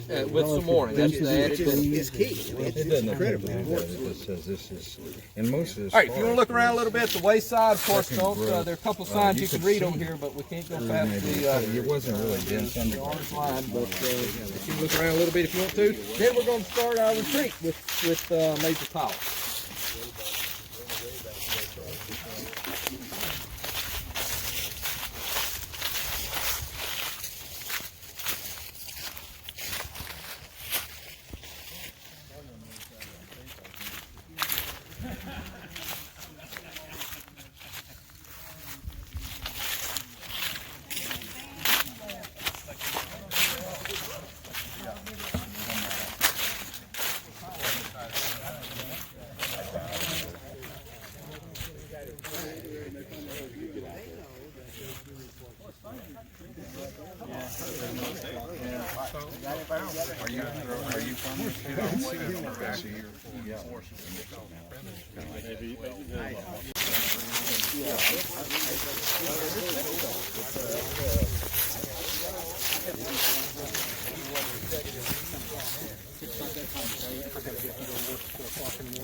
And you know, and that's a limited amount of area too that they're coming into. Kind of a bottleneck. Yeah, I think they have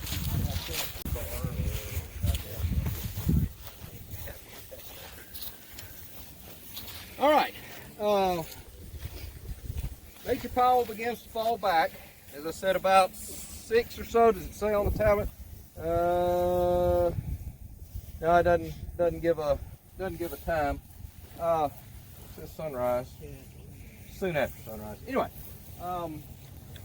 Powell will begin to fall back into Say Field, and as he falls back more east than south, had he gone south, he would go right into Sherman's camps, but he's going back to his camps, of course.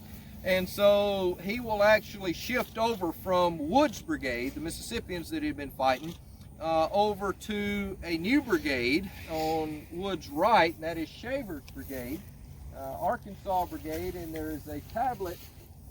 There's one just right down here, but there's another one right in the edge of the woods up here. I can't see it right now, but we're talking 6th, 7th Arkansas and some of those guys. So we're shifting over into a new brigade, so we'll start fighting Shaver's Arkansas brigade here, which is still the front line of Hardy's corps that's moving forward, but not the same ones that they encountered in Fraley Field. Now Powell will get some reinforcements. As you read on this tablet, Peabody will hear the fighting out here, and we'll start to get word that we've had fighting, and the wounded will start to come in and so on. So he will send more troops out. In fact, about half of the 21st Missouri under Colonel David Moore, as you read here, they will march out the same route that Powell had taken. We also began to pick up some others, including those 4 companies of the 16th Wisconsin. Who all does it say here? Yeah, we've got the 12th Michigan, 25th Missouri, that's the original patrol. 21st will reinforce here. Well, it says the 21st Missouri, they come in 2 waves. Moore leads out half of the 21st Missouri first, then the Lieutenant Colonel, Humphrey Woodyard, will lead out the other part, and Moore will actually be shot in the leg, and this is the famous episode when he actually loses the leg, and he will go on to fight at Corinth and so on, and hit the stump of his leg and start bleeding and all that kind of stuff. All that goes to Moore being wounded here, and Woodyard, actually, the Lieutenant Colonel, will be the ranking commander over Major Powell and over Captain Sachs of the Wisconsin Boys and all of that. So you got a pretty good conglomeration eventually out here of, the original 400 or so, and then you bring out several hundred of the 21st Missouri, and then 4 companies of 16th Wisconsin. You're starting to add up into 1,200-1,500 men or so as we're starting to fall back, but you're dealing with brigades and divisions of Confederates out here. So you can understand, though, why they fall back gradually, and we're talking 3 hours till we get back to the camps here. So this is one of the spots that we have some major fighting out here, obviously in this field, and you're on kind of a ridge, a knoll here. Moore, of course, is wounded here and taken to the rear. The first officer, as you see on the tablet here, that's actually killed, and really it's a little closer over right on the edge of the road. Apparently there's a great shot in Wisconsin at Shiloh, if any of you have that book or are familiar with it, of Captain Sachs's family that came back and stood right on the spot, and it's apparently right by the road where Captain Sachs was actually killed. He's one of the Wisconsin company commanders, actually in charge of the pickets out here that had joined him here, and he is the first officer killed at Shiloh. Remember that name. We'll see more about him a little bit later this afternoon. So one of the many stops that Moore, then Woodyard, Powell is involved here, of course, Sachs until he's killed. You're getting a pretty good conglomeration here. They will fall back over the next ridge down into kind of the valley. There's another tablet back there that we'll see as we go by. We can't go up into the woods or anything, of course, but we'll see that as we go by. Then they'll make their major stand just right in front of the camps, on the first ridge out from the camps, which we'll see as we go back. I didn't mention that, of course, as we came out, because we're doing this chronologically. But as we go back to the camps, we're gradually falling back, and I'll point out different places that they make their stands. Any questions here? All right, let's get out.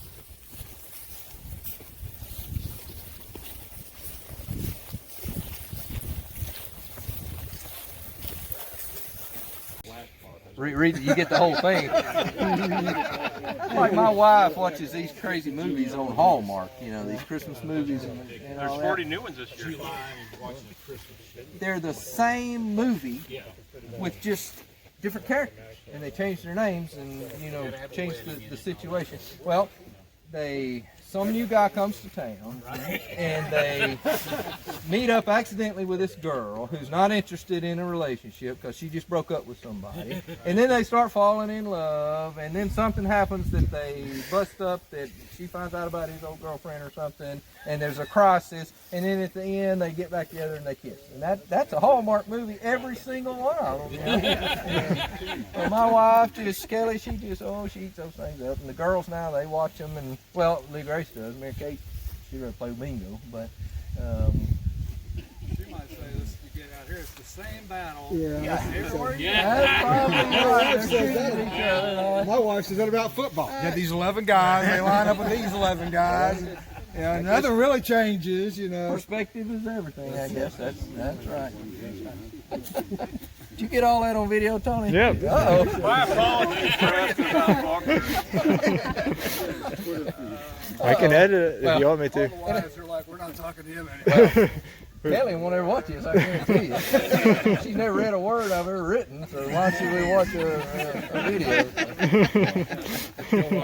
Unless somebody, like we're dead, is not even paying attention. Hey, you really need to watch the video about, 45 minutes in.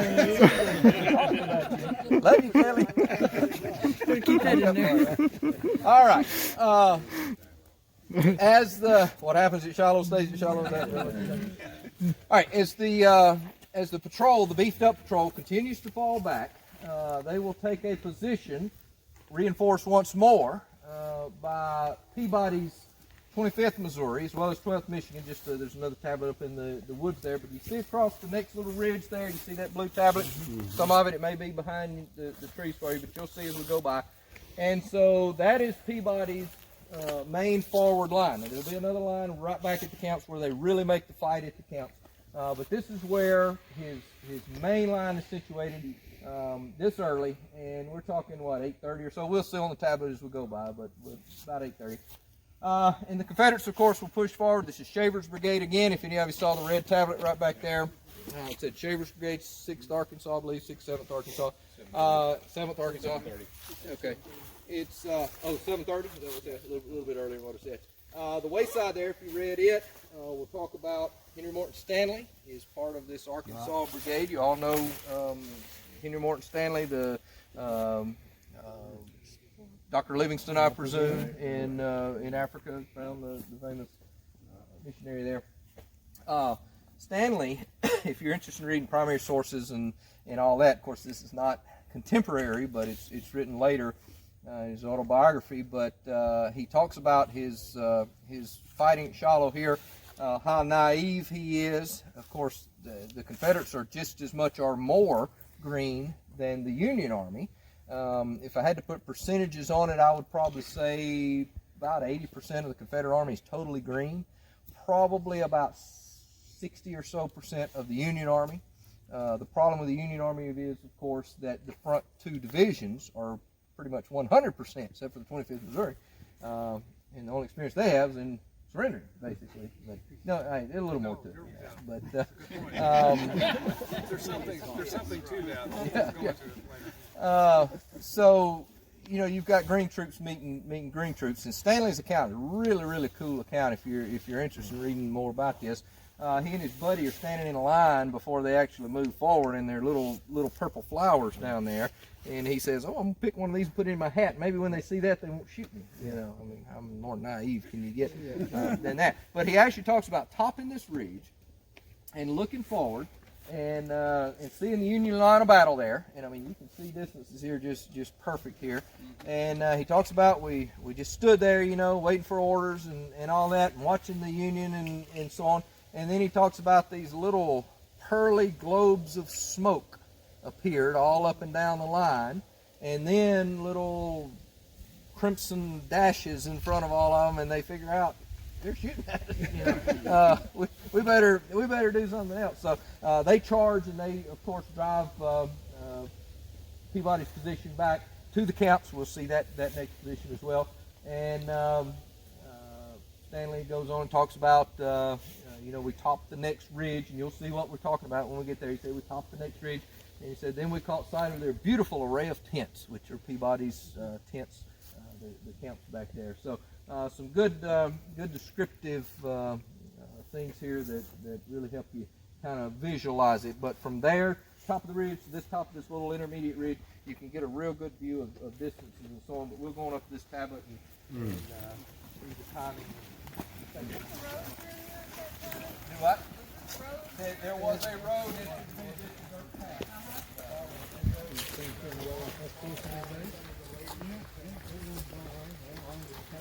Brigade, and probably we're getting real close to lunch. Y'all ready for lunch?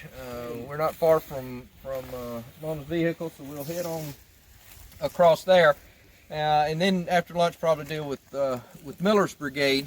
But as this patrol, beefed up patrol, is now falling back, they get to that ridge that we were just at. The Confederate attack is a little later coming here than it is farther to the west. I've already talked about the Union camps basically are situated with a little bulge in the center, but basically situated facing south. The Confederate attack will come in basically from the southwest, so they come in kind of at an angle like that. So the first Confederates to hit Union forces occurs in Shiloh Branch, down around Shiloh Church. That's Claiborne's brigade hitting Buckland and Hildebrand over there. it takes a little while for the Confederate front line, Hardee's Corps, to kind of swing around and to get in alignment with the rest of the Union Army here. So as a result, we don't start seeing Shaver's Brigade and Wood's Brigade, those that are east of Claiborne, and then certainly Gladden's Brigade, which is the far right brigade on the Confederate front line. We don't start seeing those appear and go into action in kind of staggered orders, almost like an echelon attack, if you will. And this doesn't happen until just a little bit later. So we get that action out there 7:30 or so, maybe a little early. I don't want to argue with D.W. Reed, but then we get into the camps here about 8 o'clock. Now what drives that line back has to do with Sherman's division over there. Shaver's Brigade, as we saw their tablet, of course, they're moving forward. They're assaulting and attacking, just like I talked about earlier. But you also have Wood's Brigade that's moving through the northern or the southern portion of Woods Field out there. And if you look on the historic maps and so on, Woods Field is not just, or Rayfield. Rayfield is not just what Rayfield is today. It was long and kind of angular, and you can see all the way down that thing. And as Wood's Brigade comes across the southern edge of that, they start taking artillery fire from Waterhouse's battery up on the ridge up here. So they dive very quickly off into the woods, which happens to put them right on the flank of Peabody's forward position there. So with Shaver coming to the front and Woods coming in on their flank, Peabody has to fall back, of course, and takes their next position then right here in front of their camps, which you see the tablet over there. Now what you'll see as we walk down the road here, you will see the campsite tablet, which we've already talked about. I think maybe I didn't mention every single one of them, but as we'd go by, I'd say, 21st Missouri, 12th Michigan, and so on. What I didn't bring out, and you may not have noticed, I don't know, but on the other side of the road, you will see their battle tablet. So as the brigade troops fall back, they go into action here just right in front of their camps, the 25th Missouri here, right in front of their camp and Peabody's headquarters, and you'll see that all the way down the line. Now, the 16th Wisconsin will actually move forward and try to outflank Shaver's Brigade as it's moving forward to hit Peabody's brigade. They will in turn be outflanked by Gladden's Brigade, the last brigade on this front line that will move forward, and they'll have to fall back to their campsite. So it's a little bit of maneuvering back and forth and holding positions a little bit farther forward and so on, but the main defensive line for Peabody's brigade will be just right here on the other side of the road in front of their camps, and they're defending their camps. Now, we'll spend most of our time, of course, talking about the 25th Missouri and the defense here, and then we'll just kind of scoot on through the rest, going to the Eastern Corinth Road and lunch, more importantly, right? But a lot of things are going on here as the 25th Missouri has taken its position. Colonel Peabody, of course, is rallying his troops on his horse, trying to get them rallied and stay the line, stay the course, and so on. In the meantime, the Confederates are continuing to push and making these attacks. There's Confederate artillery sweats and Harper's battery. The Harpers, I can't remember exactly what batteries. They're beginning to unlimber and take Peabody's brigade under fire. So there's a lot going on here, and these 4 regiments of Peabody's brigade begin to break. And of course, Peabody is continually trying to rally them and so on. So much so right here in his headquarters area that he takes actually 4 different shots. He's already been wounded twice at Lexington. He may be a bullet magnet or something. He's attracting these things. But I think he's hitting the leg, he's hitting the torso, maybe the neck once, and somewhere else, maybe the arm or shoulder area. But he's struggling to maintain his position on his horse, trying to maintain his troops and rally his troops. And then, of course, the 5th bullet is the one that gets him. It hits him right above the lip and exits out the back, and he's obviously done for.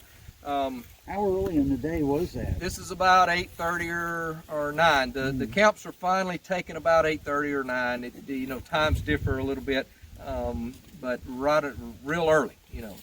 Too early, unfortunately, for him to have known what his patrol really. I think he probably had a clue, but probably, as it all played out, he never knew how the rest of it played out or anything. Certainly to the next day, he's dead on arrival. I was telling this story. I mentioned the staff ride people, the 101st Airborne, all those folks. I had all kind of folks. Black Hawk Down folks. Y'all familiar? Y'all saw the movie, the 160th Night Stalkers, I think. They came in. They're some of the ones that jumped out of helicopters. And so I was telling, I can't remember what group it was, but we were here and I was telling them this story and all that. And I think they were just back from Iraq or something. And one of the leaders, the colonel or something, I was telling him he shot in the upper lip and all of that. And this guy said, "Oh, he died of lead poisoning."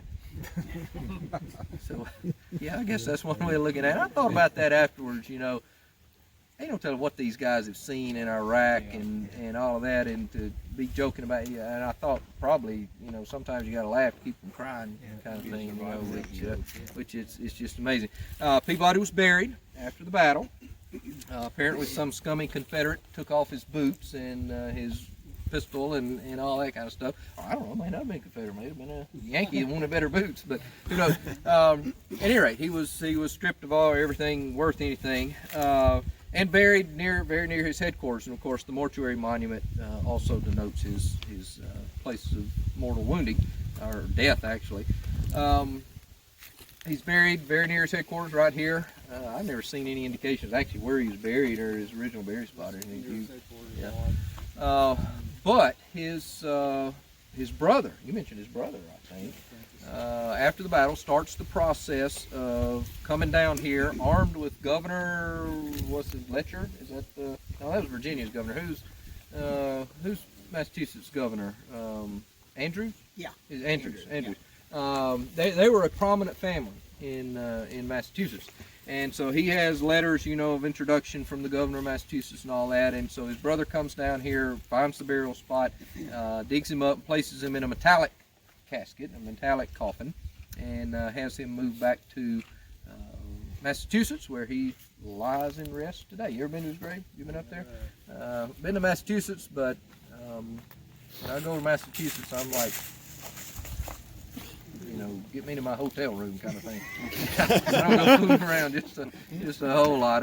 Boston's okay. We took the girls one summer to Boston and, you know, looked around and all that. But it is alive and well. Okay. Well, at any rate, Peabody is buried in Massachusetts, and I'm guessing not a lot of people up there talk about the hero of Shiloh, but he is one of the heroes of Shiloh. That gets in a little bit more of the, a lot of the books, particularly around the turn of the century and centennial and all that. And even today, like Battle Cry of Freedom and so on, we'll talk about Prentiss, the hero of Shiloh, and all that kind of stuff. I would argue more that Peabody is one of the heroes of Shiloh because simply of this patrol. And, you know, he gave his life here. And that is very, very moving in and of itself. So. Sorry, Tim. No, go ahead. It's kind of an interesting, kind of a sad story about his family back in Massachusetts. Francis wrote a brief biography of Everett in 1867, and he says in there that the family originally heard that he had been wounded, but he had actually survived. And he was on his way to the battlefield to help care for him. Made it, I think, to Cairo before he found out that his brother had been killed. So just imagine that. Yeah, a lot of misinformation like that. I've read a lot of accounts of that kind of stuff, you know.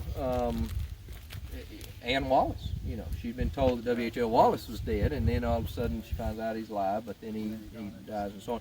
I've also read accounts of the other side, that word had been sent home that so-and-so was killed, and then they show up back home.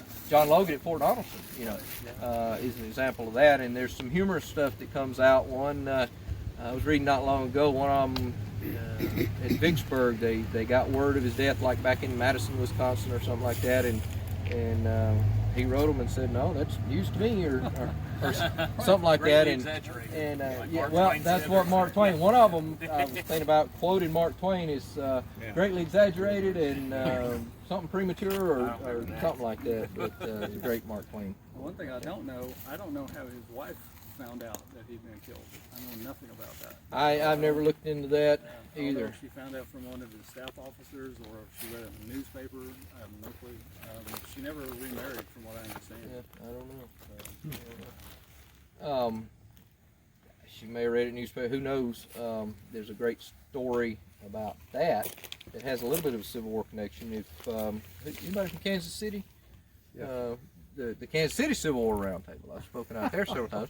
And one of the main families, been president and all that, is Simon Bolivar Buckner, like the fifth or something. Simon Bolivar Buckner's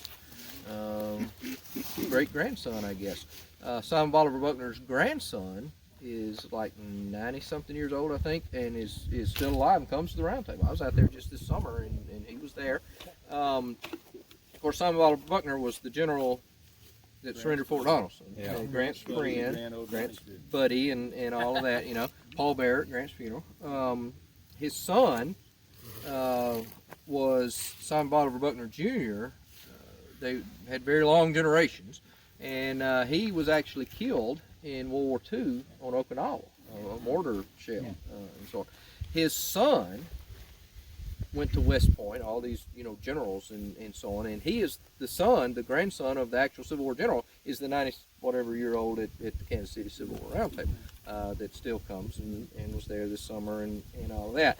But the way he heard about his father's death, he was the junior at Okinawa, was a lieutenant general, highest ranking American or United States military commander killed in all American history. He was a lieutenant general killed in Okinawa. The way the son, who's still in the round table now, heard about that, he was, I think, walking through the train station in Chicago and picked up a paper and read that his father had been killed. You know, he was heading, I think, for the Pacific Theater, one of them or something, and read it in the paper. So that did all of that to say this. Yeah, that did. You know, you could read it in the newspaper or something. So, all right, we won't detail every single action between here and the end of the brigade, but the basic story, the 25th Missouri here, happened with the 12th Michigan, 21st Missouri, 16th Wisconsin, all the way to the Eastern Corinth Road. So we'll just keep that in mind as we go. And the main reason, of course, is, well, while we're here, we'll put this in a larger context. As the Confederates are beating their head against Sherman's division farther to the west, all the way to 1030 or so, across Shiloh Branch, there's good defensive terrain over there.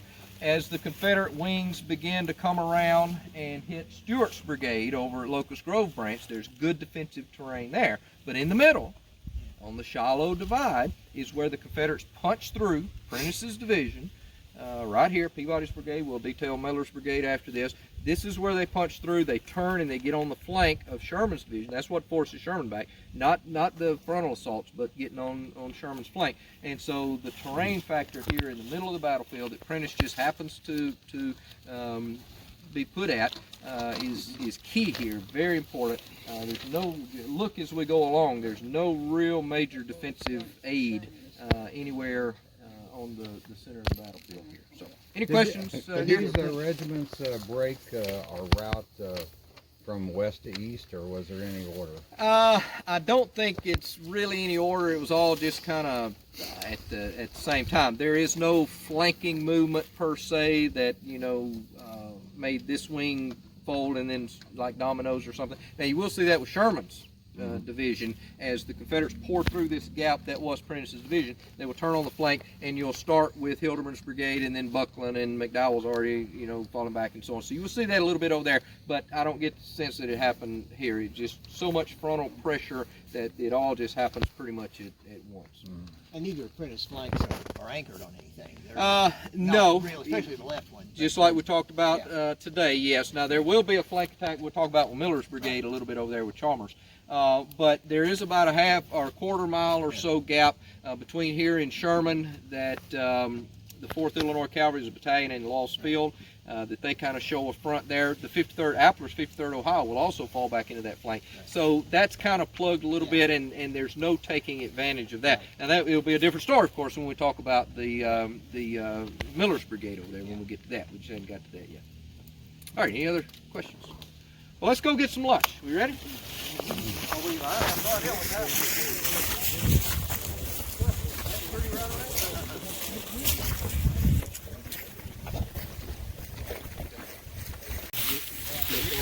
This is what we have for lunch during our Shiloh Discussion Group hikes with Tim. Yeah. My son would like it. Well, the Civil War part. A little bite to it. That's the time it was called. Okay. we're on Spainfield. Prentiss's Spainfield. What did I say? Rayfield? No, I just. Did I say Spainfield? Okay, all right. He's narrating. Oh, narrating. narrating. Okay, all right, okay. Well, I've learned you never know what I'm gonna say, so I get fields and all that mixed up anyway. So, all right, we are in Spainfield though. We're on Madison Miller's 1st Brigade line, which of course earlier this morning we saw the campsites back there. I don't see, I think just up in the woods there, close to our obligatory orange tape over there, will be the 61st Illinois. So as soon as Madison Miller gets word from Prentiss himself rides up and tells him to get prepared, Miller will form his 3-regiment brigade, the 18th Missouri, 61st Illinois, and 18th Wisconsin, back at the wood line back there on the other side of Spainfield. Prentiss will himself ride up and say, no sir, you need to be on the other side of the field, on the south side. So Miller will move his brigade forward, basically, apparently, to take advantage of the beginning points of Locust Grove Branch. Now those of you that have been with us before on what all I'm on, Albert Sidney Johnston, Chalmers, Alabama last year we did a little bit back in there, didn't we? We tooled around back in there. Those of you that are members of the Civil War Trust or American Battlefield Trust now, we thank you as well, because much of this land right here, and particularly wider back in there, has recently been purchased by the Trust, and so that is very appreciated as well. So the first position will be out here. Then Prentiss will go on to Peabody and all of that we've talked about. Madison Miller will begin to think, you know, it sure would be a whole lot better for them to cross this field in front of us rather than us retreating across this field if we have to. And so Prentiss comes back along and they decide, okay, yeah, it would be better. So the brigade takes its position back on the other side. This, obviously, because of the storm and so on, is part of where we will get off the roads the most. So let's take advantage of this. Here, let's look at the signs, of course, 18th Missouri. You can barely read it because of all the stuff growing on it. So, but here's what it says. The regiment's gauge here from about 7:30 a.m. to 8:30 a.m. Before it falls back to its camp. And so let's just kind of take a circle. We'll go see the 61st Illinois position down here. And then we'll come back to the major position over there and talk about the artillery as well.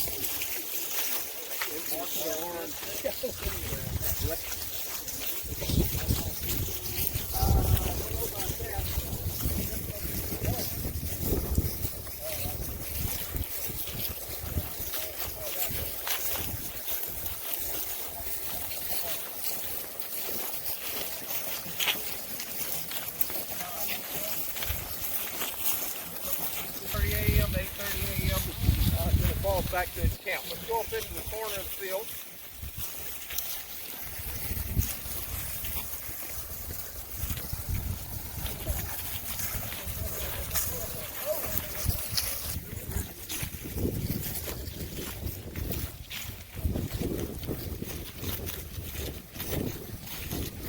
Two brigades engaged here are primarily actually the Alabama Brigade by Adley Gladden, led by Adley Gladden, back where Mona parked her truck.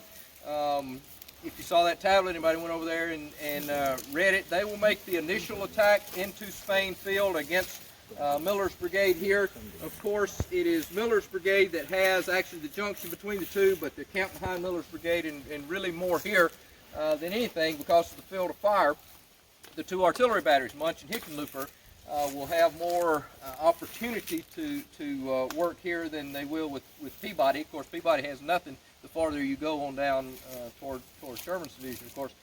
So Gladden's brigade will be hit hard. Of course, Gladden himself will be mortally wounded, where we ate lunch, of course, at the monument there. What really forces this Union brigade back, though, in addition to Gladden's brigade now under Colonel Adams, the Louisiana Regiment, 1st Louisiana, they'll make additional attacks, of course, to the front, but part of the second line of Confederate Corps, Bragg's Corps, the right brigade on that corps will begin to move forward, and that's James Chalmers' Mississippians. There's a regiment of Tennesseans as well, but James Chalmers' Mississippians will be brought around the flank of Gladden's brigade and actually come up just right in through here and come up this ridge to meet Madison Miller's brigade. Now, those of you, how many of you went on Chalmers brigade hike? 1, 2, 3, not many. You know, we could reprise that, you know, sometime. Somebody was talking about next weekend. Wasn't you talking about next weekend, Ed? That was probably the roughest one. Is about 13 or 14 miles and numerous ravines, huge ravines that we went up and down. 86, I counted them. 86 ravines, yeah. But didn't we have fun? Slept all the way home. As you were driving, right? At any rate, when we did Chalmers, we came across, just like they did, they actually outflanked Miller's brigade here and hit the 18th Wisconsin. The 18th Wisconsin's tablet is a little bit farther down. You can't see it from here. I don't think, just kind of right over the knoll there. Now we also get in this kind of interesting story of the 15th Michigan that shows up right, you know, they're attached. They're supposed to be attached to Prentiss' division, so they're sent out early on the morning of the 6th. They show up on the extension of this ridge down there, and they're told to go in line of battle, and here come the Mississippians and all that, but we forgot one important thing. What is that? Ammunition. Nobody gave us any ammunition. Well, what are we supposed to do? Well, fix bayonets. Are you kidding? And they very quickly decide that discretion is the better part of valor, and they turn around and go back to the landing and get them some ammunition. So that leaves the 18th Wisconsin as the flank of Miller's brigade. That's the flank of Prentiss' division, and really that's the flank of this whole line stretching between here and Owl Creek, which includes Sherman's 3 brigades and then Prentiss' 2, because of this half-mile gap that extends from here all the way over, of course, to Stewart's brigade down on the River Road. So Chalmers is able to come up. Not all of his brigade participates, but he don't need all of his brigades to participate. It's kind of like in the movie Gettysburg. Y'all watch Gettysburg. It's I think it's Buford Sam Elliott standing there talking about you know, take him a little while to deploy his whole division, and Devin maybe is the one that says he don't need his whole division. You know, Chalmers doesn't need his whole brigade, but he gets around on the flank of the Wisconsin, 18th Wisconsin, and makes this charge and drives them away. At the same time, Gladden's brigade under Adams is renewing his charge, and so the same exact thing happens here that happens to Peabody's brigade. These regiments begin to filter to the rear.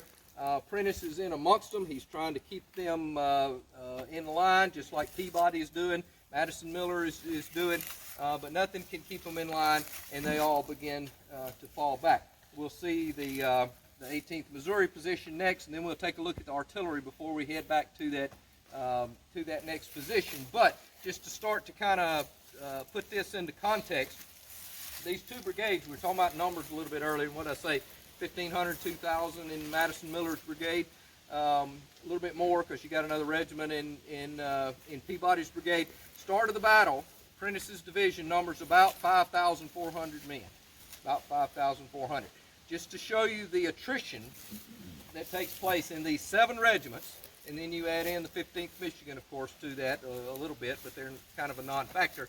But the attrition rate in these 7 regiments, as they begin to fall back, when Prentiss takes his next position in line, which will be in the famous Hornet's Nest line, he counts heads basically, and he can come up with about 500 of his original 5,400. Now, obviously the question is, where are they? Where did they go? Where are all these troops? They're split. Yeah, they're gone, most of them. Now, a lot of them are laying dead and wounded. You know, they've taken casualties here. One whole regiment, the 61st Illinois, will retreat in a little bit of an angle and actually will go into action over near the peach orchard. They'll be separated from the rest of the division.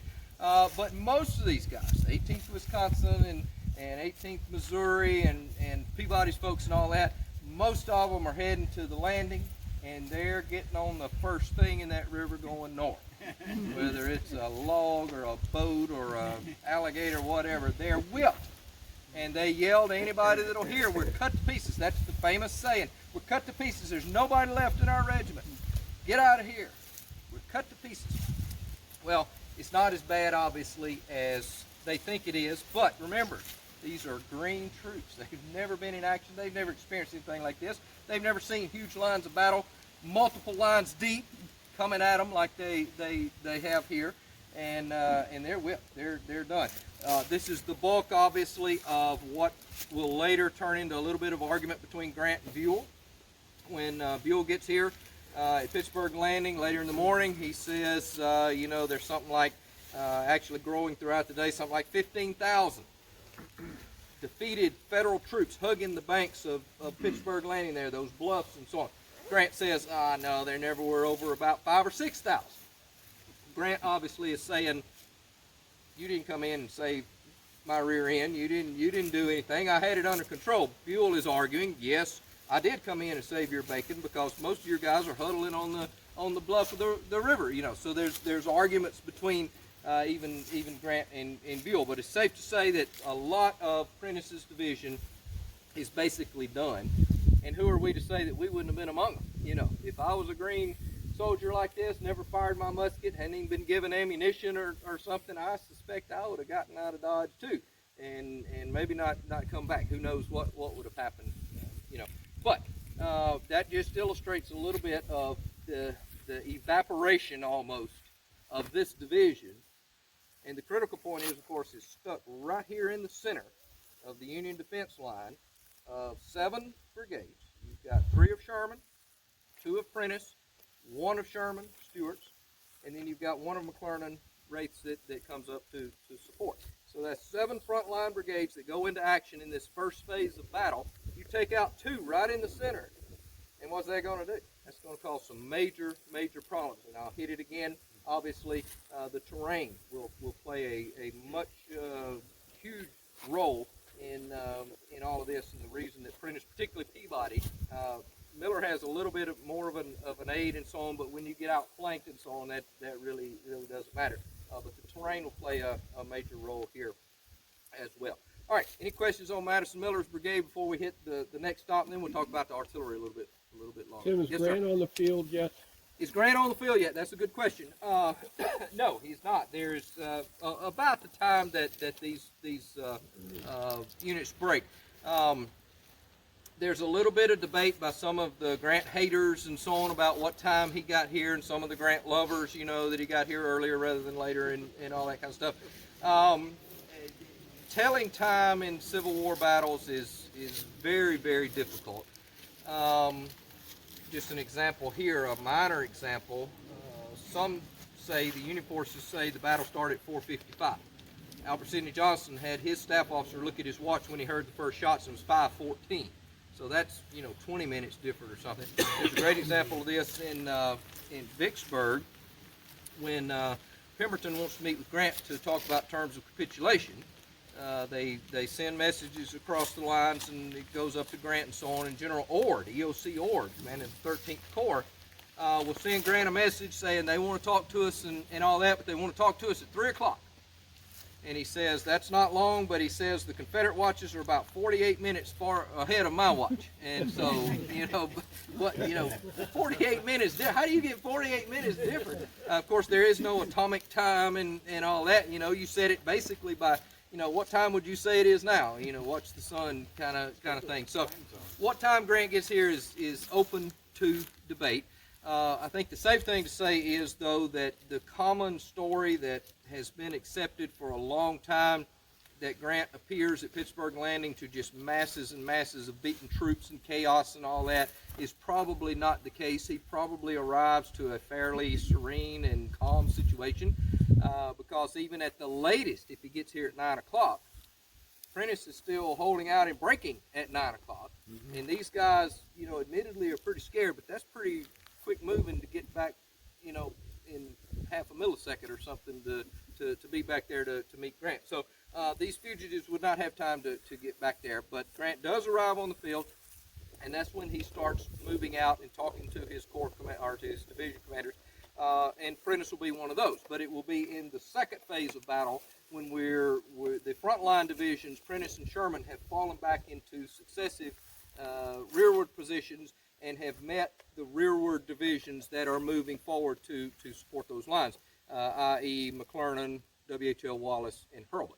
And so those falling back will meet those moving forward, and they'll take a line right in the center of the battlefield, and that will be where the battle will bog down, and you'll get the big fighting at the crossroads and the Hornet's Nest and the Peach Orchard and all that. And that's where Grant starts meeting his corps commanders there. Any other questions? Here. Yes, sir. You mentioned that Illinois does some things for the fallen soldiers and Wisconsin does something else. Are the states responsible for putting and maintaining these different? Not maintaining them, they are responsible for originally placing the monuments.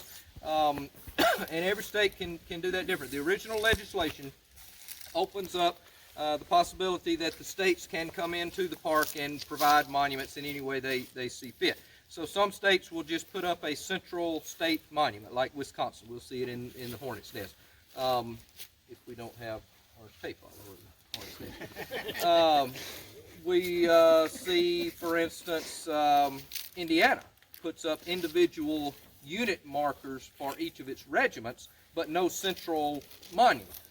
Illinois and Iowa and other states will do both. They will place a large central monument and individual monuments. So it's completely in whatever the state wants and how much they want to spend and so on like that. Now, what they will do, they will have a formal dedication, like in 1906 or 1904, 1902, or whenever they get the job done, and they will formally dedicate these monuments, and they will officially turn them over to the War Department at that time, because it's not transferred to the National Park Service until 1933.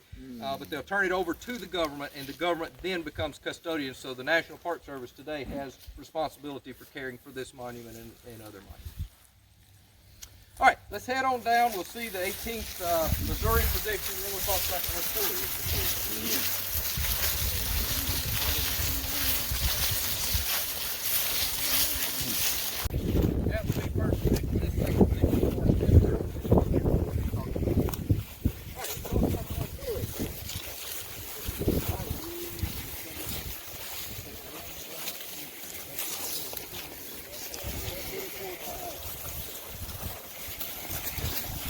Yeah, Tony does a wonderful job on video. And Tony, you don't know how many times people will come up to me or at meetings or symposiums or something and say, "Yeah, I watched the video of Shiloh and watched." And sometimes they'll say Tony's video and all that. So you're well known on YouTube. Thank you.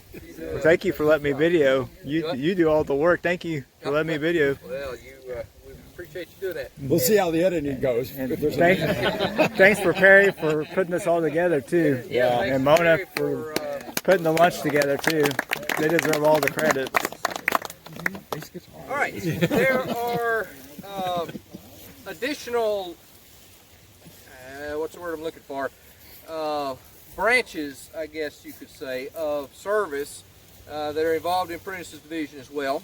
We'll mention a couple of them, one for sure being the artillery, but we'll also talk about the medical corps a little bit. When the fighting starts, the medical surgeons and so on start plying their trade. And there's some good examples in the camps here, of course, about what happens in some of the, goodness, let me cut this off. Visitor Center calling. We heard what you're saying. You better tone it down.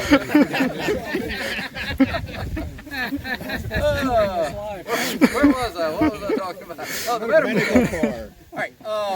There's some great stories about some of the surgeons that even when the brigades start falling back, even then they will not leave their posts. They're continuing to work on their guys. Very, very brave folks there. Illustrated and punctuated, I guess, by the example of Prentiss' own surgeon, his division staff surgeon, Samuel W. Everett, who is actually killed here as the division begins to fall back. So Surgeon Everett, even on the division commander's staff, is not immune to the fighting and is actually killed here. Remember that name as well, and we'll talk about him a little bit later on, along with Captain Sachs that has already been killed. But the major branch that we'll talk about, of course, is the artillery. Again, we talked about 2 artillery batteries assigned to Prentiss' division. Both, if you will notice, were camped behind Miller's brigade, close to Prentiss' campsite itself. When they go into action, they will be primarily either in between the two brigades or on Miller's front. So most of the artillery firepower is Miller focused rather than Peabody focused, and as a result, Peabody doesn't have a whole lot of support there and falls back fairly quickly. Of course, Miller does too, but the two artillery batteries here do make Gladden pay in a way that Peabody doesn't make Shaver pay. So, you know, that you can see the effects of that just a little bit. This position denotes Hickenlooper's 5th Ohio Battery, and he will go into action here as they saddle their horses and or not saddle them, but got them harnessed up, brought the guns forward. He has 6 guns arrayed in position here and begins to take it to Gladden's brigade. They will deal somewhat with Robertson's Alabama Battery attached to Gladden's brigade as well. I think on the hike last year we talked about, last year was Alabama at Shiloh. And we talked a little bit about that as we were coming through. Boy, that was wet. You remember that field we came through early in the morning and out in that area. So Hickenlooper will be driven back in the midst of all of this falling back of the division as well. He'll be pushed back, actually lose 2 guns, it says on the tablet here. Hickenlooper himself will also lose his horse. There's a great account of Hickenlooper talking about his horse, Gray Eagle, who is hit, and he's trying to ride him, and the horse kind of stumbles and goes down, I think, on his front legs and all that, and finally he just has to get off and leave him and retreat. But the interesting thing is they are retreating farther back.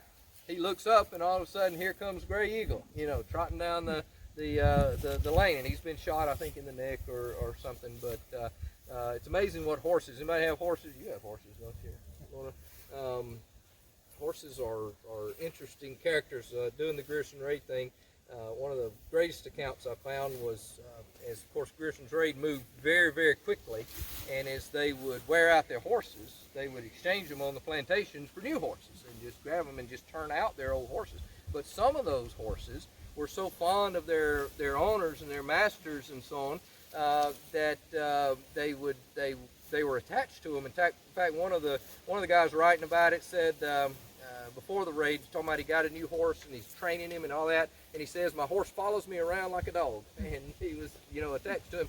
But some of the times on the raid, they would leave the horse just to wander, you know, but the horse, even though he was not, you know, ridden or saddled or whatever, would voluntarily follow along with the column as it was going, and then when they would stop, he would stop and lay down and rest and all that, and then as they would move on forward, the horse would go with them. So, you know, sometimes we talk a lot about the human toll, and obviously that's the most important part to this, but you know, the animals and the horses and the destruction in amongst the wildlife and all that is amazing too. Hickenlooper, however, will lose the 2 guns, it says here, move backwards with the rest of the division and go into the next position, which will be at the Hornet's Nest, which we'll see his guns and indeed their monument when we get around there. Same basic story with Munch's Battery. We'll go around and on the road. Munch's Battery will be on the road there. They'll lose a couple of guns as well. In fact, Munch is wounded, and but they also will do good service, go into action as well where the Minnesota Monument is in the Hornet's Nest, and we'll see that on our next stop as well. So I'll just mention Munch and show you that when we go by, but right now we'll make not as much as this morning getting into position, but what we're going to do is have a fairly good hike, a half a mile or 3/4 of a mile or whatever, back to the Hornet's Nest. And keep in mind, as we're doing this, though, this is the route of retreat, not necessarily on the road. A lot of them went on the road, of course, but through fields and woods and everything else. But they will be retreating back to their next position, and that will be in the famed Hornet's Nest, where we'll pick up the story there. Any questions on the artillery or anything here? Evidently, if the artillery is in the open, it's direct fire. It's not indirect fire. Well, most all Civil War artillery is direct fire. They don't have the technology or anything to do spotting like you know, obviously we do now, and you know, shoot cruise missiles, you know, hundreds of miles or something now. But most all Civil War is direct fire. now that you mentioned, there's a great example in Munch's battery there that the guy, I think it's the Christie letters, talks about that they're so close here at Shiloh that all they can depend on is like canister and short-range shell and so on. And he says this is not how artillery is supposed to be. In fact, when they get down to Corinth later in October, when it's much more open, particularly along the initial creek there where the Confederates are moving up, they can shoot a long way, a mile or so. And he actually remembers back to Shiloh and he says, this is the way artillery should be, not that close quarter stuff where you can only shoot canister at Shiloh and all that. This is the way artillery should be. But in these close confines, and particularly with Gladden and all that, you don't know the enemy's on you until very, very close.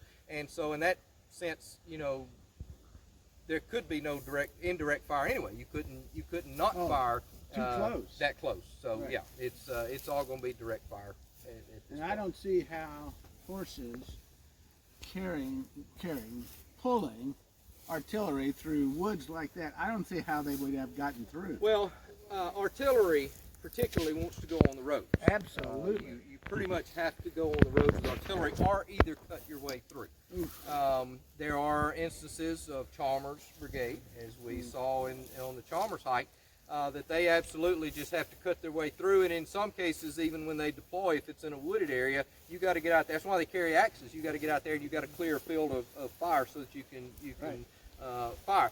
In terms of Chalmers Brigade with Gage's Alabama Battery, they talked about up and down ravines in the woods and all that, and they would have to cut trees, and they would actually have to unlimber the guns, unhitch the horses, lead the horses down one by one, let the limber and the gun down by rope, wrap it around a tree or something, use lever type stuff, or pulley, not a pulley, but that type of stuff to help you.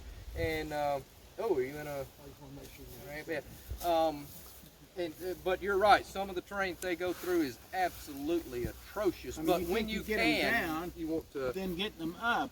well, you use horsepower to help pull back up, but it's amazing what some did. But it's a whole lot easier to go by road. And I'm guessing, I haven't thought about it really, but I'm guessing both Munch and Hickenlooper used the road to get back to the next position. All right, let's head on around the corner. Well, you didn't have a lot of thunderbirds because they had animals eating their stuff. Well, you probably already have a shell.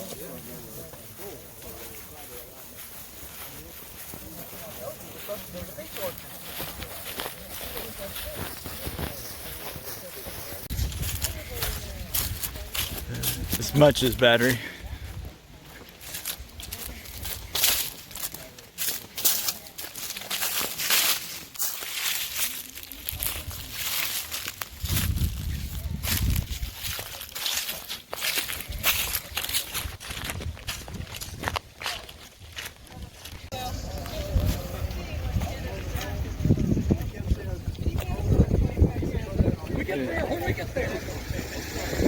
Charging the Hornet's nest.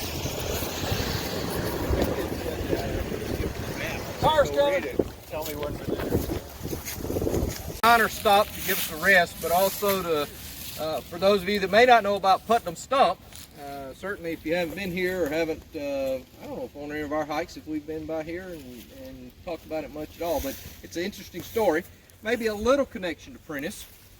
The 14th Wisconsin, that's not 14th West Virginia, that's 14th Wisconsin Volunteers, is in this area on day 2.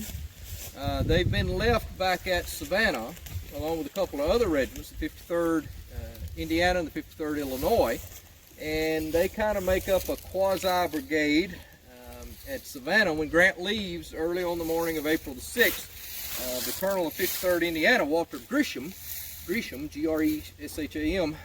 begs Grant to take him and these other regiments with him, and he says, no, somebody's got to stay here and guard Savannah, because we don't know exactly what these guys are up to and all of that. So he leaves Gresham and these 3 regiments at Savannah. Now, who's to say that the 14th Wisconsin may not have been another regiment in Prentiss's 3rd Brigade or something? So there might have been a connection there. At any rate, the colonel of the 14th Wisconsin says, forget that, I'm going to the battlefield. So he hops a boat and shows up here on the second day and actually goes into action. They're unattached, they're not attached to any brigade or anything, but they go into action here on the second day.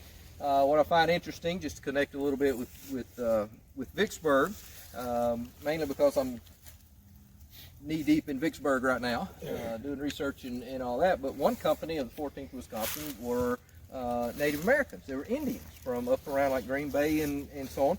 And anytime the 14th Wisconsin had to do something to Vicksburg or put out skirmishers or whatever, they always sent the Indians. And I mean, they went all out and made, you know, put grass in their hats and all that, and sneak up on the Confederates and all that kind of stuff. So it was pretty interesting stuff. At any rate, one of the members of the 14th Wisconsin, J.D. Putnam, they're moving through this area. I don't know if y'all saw the tablet as we went back. They attacked Harper's Mississippi Battery on the second day. But he's hit and wounded or killed here, and his friends bury him at the foot of this tree and carve his name, just like that. J.D. Putnam Company of 14th Wisconsin volunteers in the tree, and then move on. Of course, that pinpoints exactly where the 14th Wisconsin was and all of that. Well, the tree's still there, 1901. The tree's been cut down. Actually, the stump is still there. And so the Wisconsin Commission that's putting up these monuments that we've talked about comes along, finds that or is told about it, and they say that would make a really cool monument. So they dig up the stump, take it back to Wisconsin, have this facsimile, granite facsimile made out of it, and they bring it down and put it on the exact spot. And it's now known as Putnam Stump, which is a really interesting thing. There's more of a write-up on the back if you're interested in looking at it. Again, it has nothing to do with Prentiss, but it's an interesting story. His body got removed. His body is now in the National Cemetery. You can find his grave, one of the few that's actually marked and identified. That I do not know. I'm sure it probably, well, they put a lot of that stuff in the Wisconsin State Capitol, but it unfortunately burned. In fact, Old Abe, the famous eagle of the 8th Wisconsin, was live in the Wisconsin State Capitol until it burned and he died smoking. And then they stuffed him and put him back in and then that one caught on fire and he burned up. So there is nothing left of Old Abe.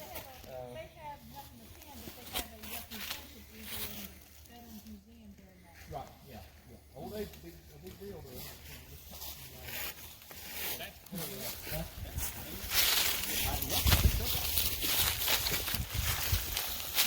He's got a statue in Fredericktown, Missouri, too. Old Abe? Yeah. Does it? Yeah. Really? It's on a big pole. It's made of metal, but it's not really. Okay. Well, he's on the top of the Wisconsin monument at Vicksburg, too.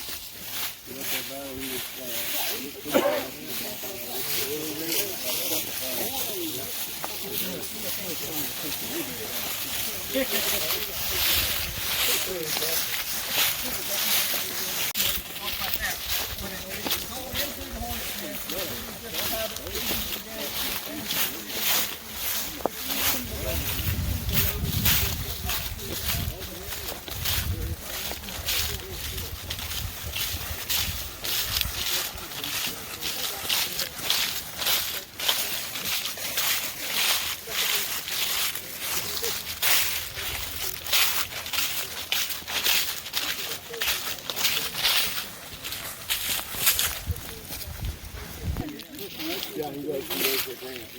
He looked a lot like him.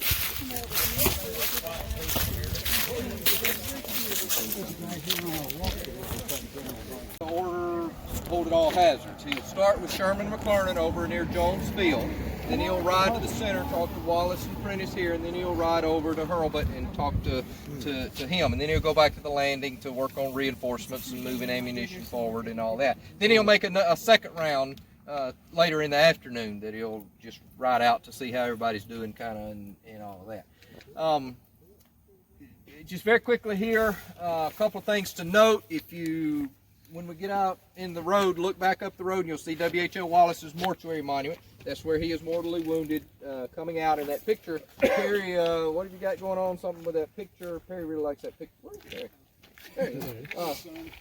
Yeah.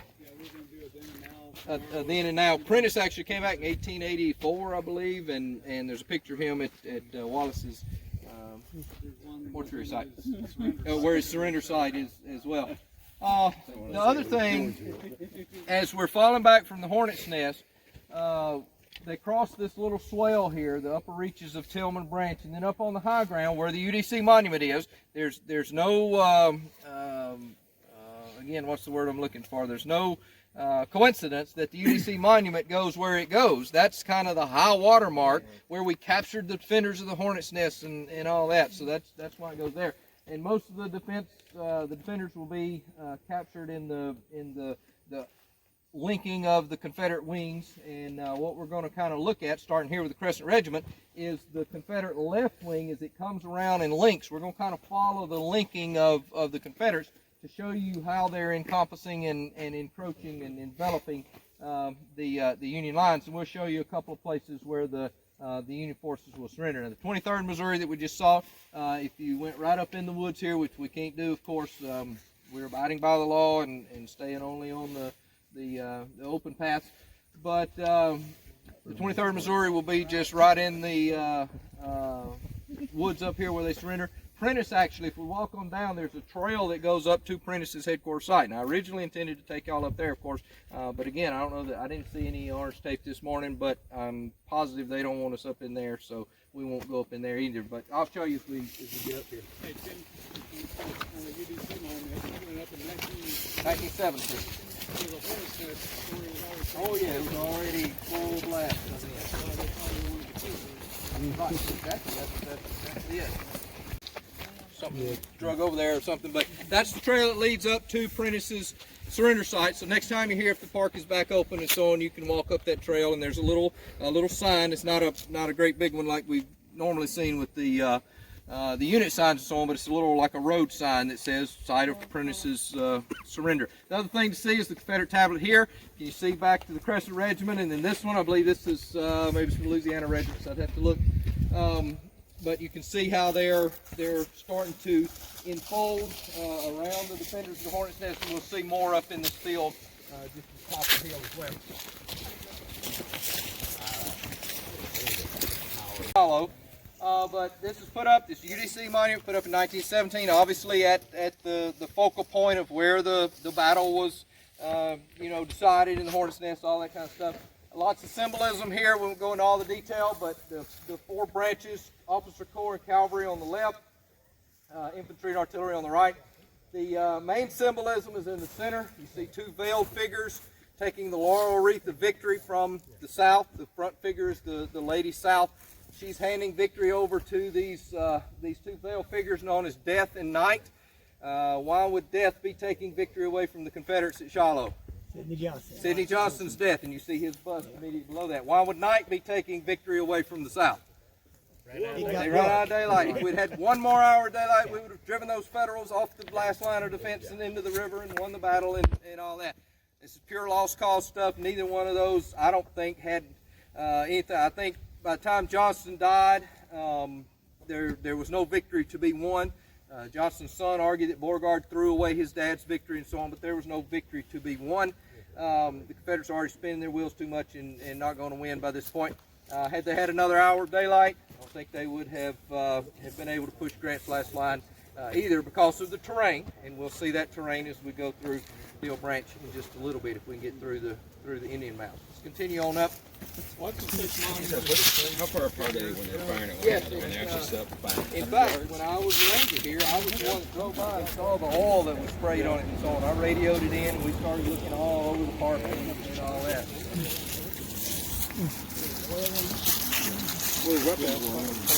Historian, his regiment fought right there in the middle of the Hornet's Nest, just on the other side of the Eastern Carton Road. They will fall back to this point, and of course this is where they are surrendered at this place.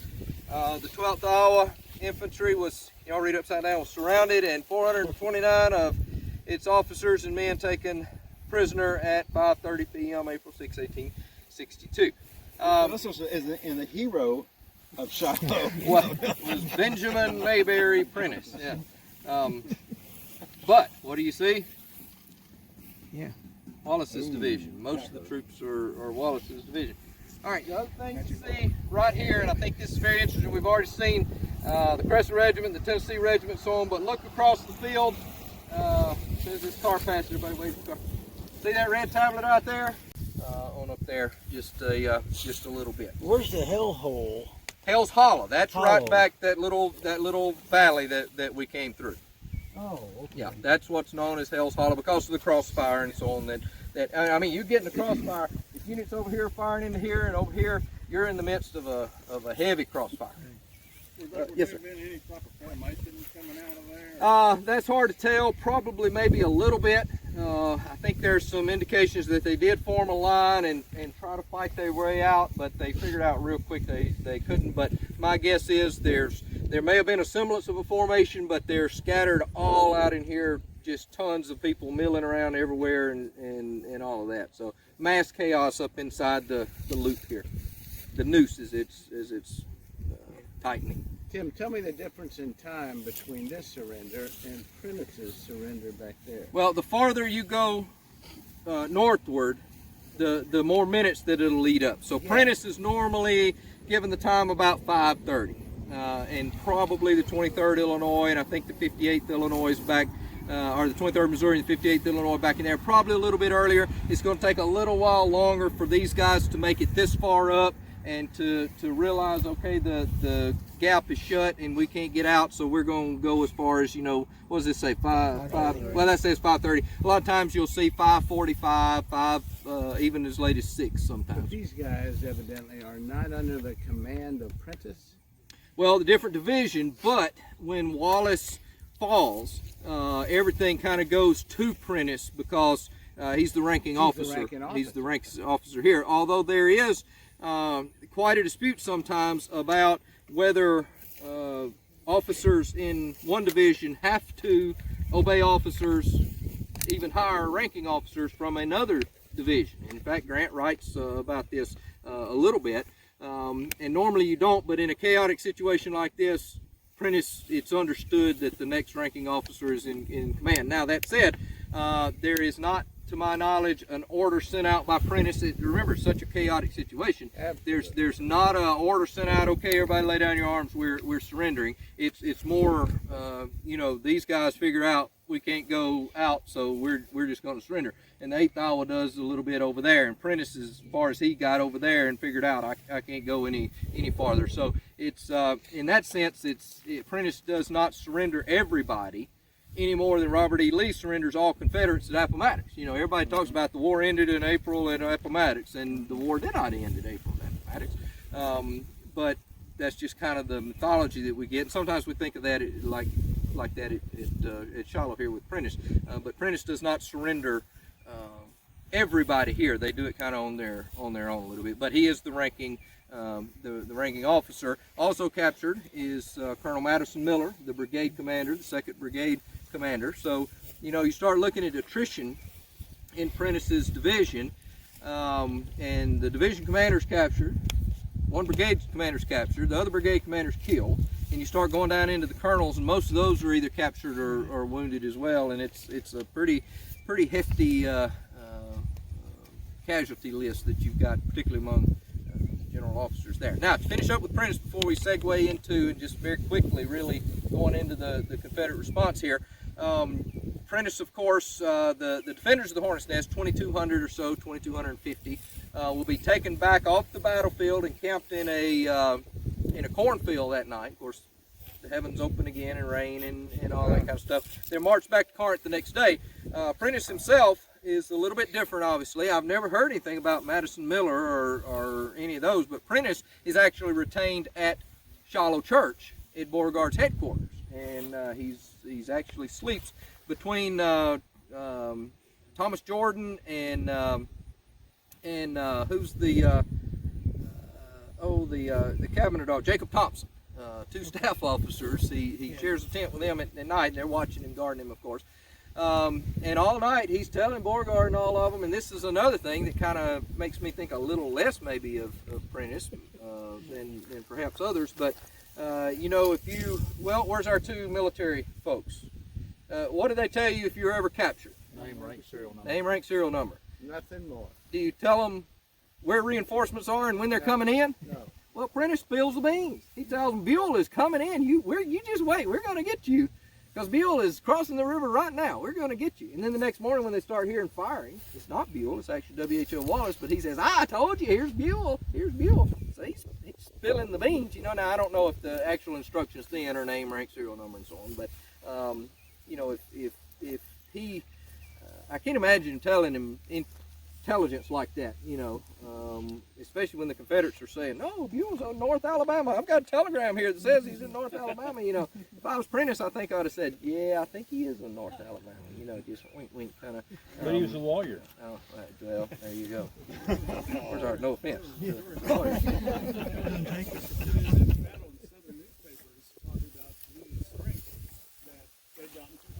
Right, yeah. So it got out fast. Yeah.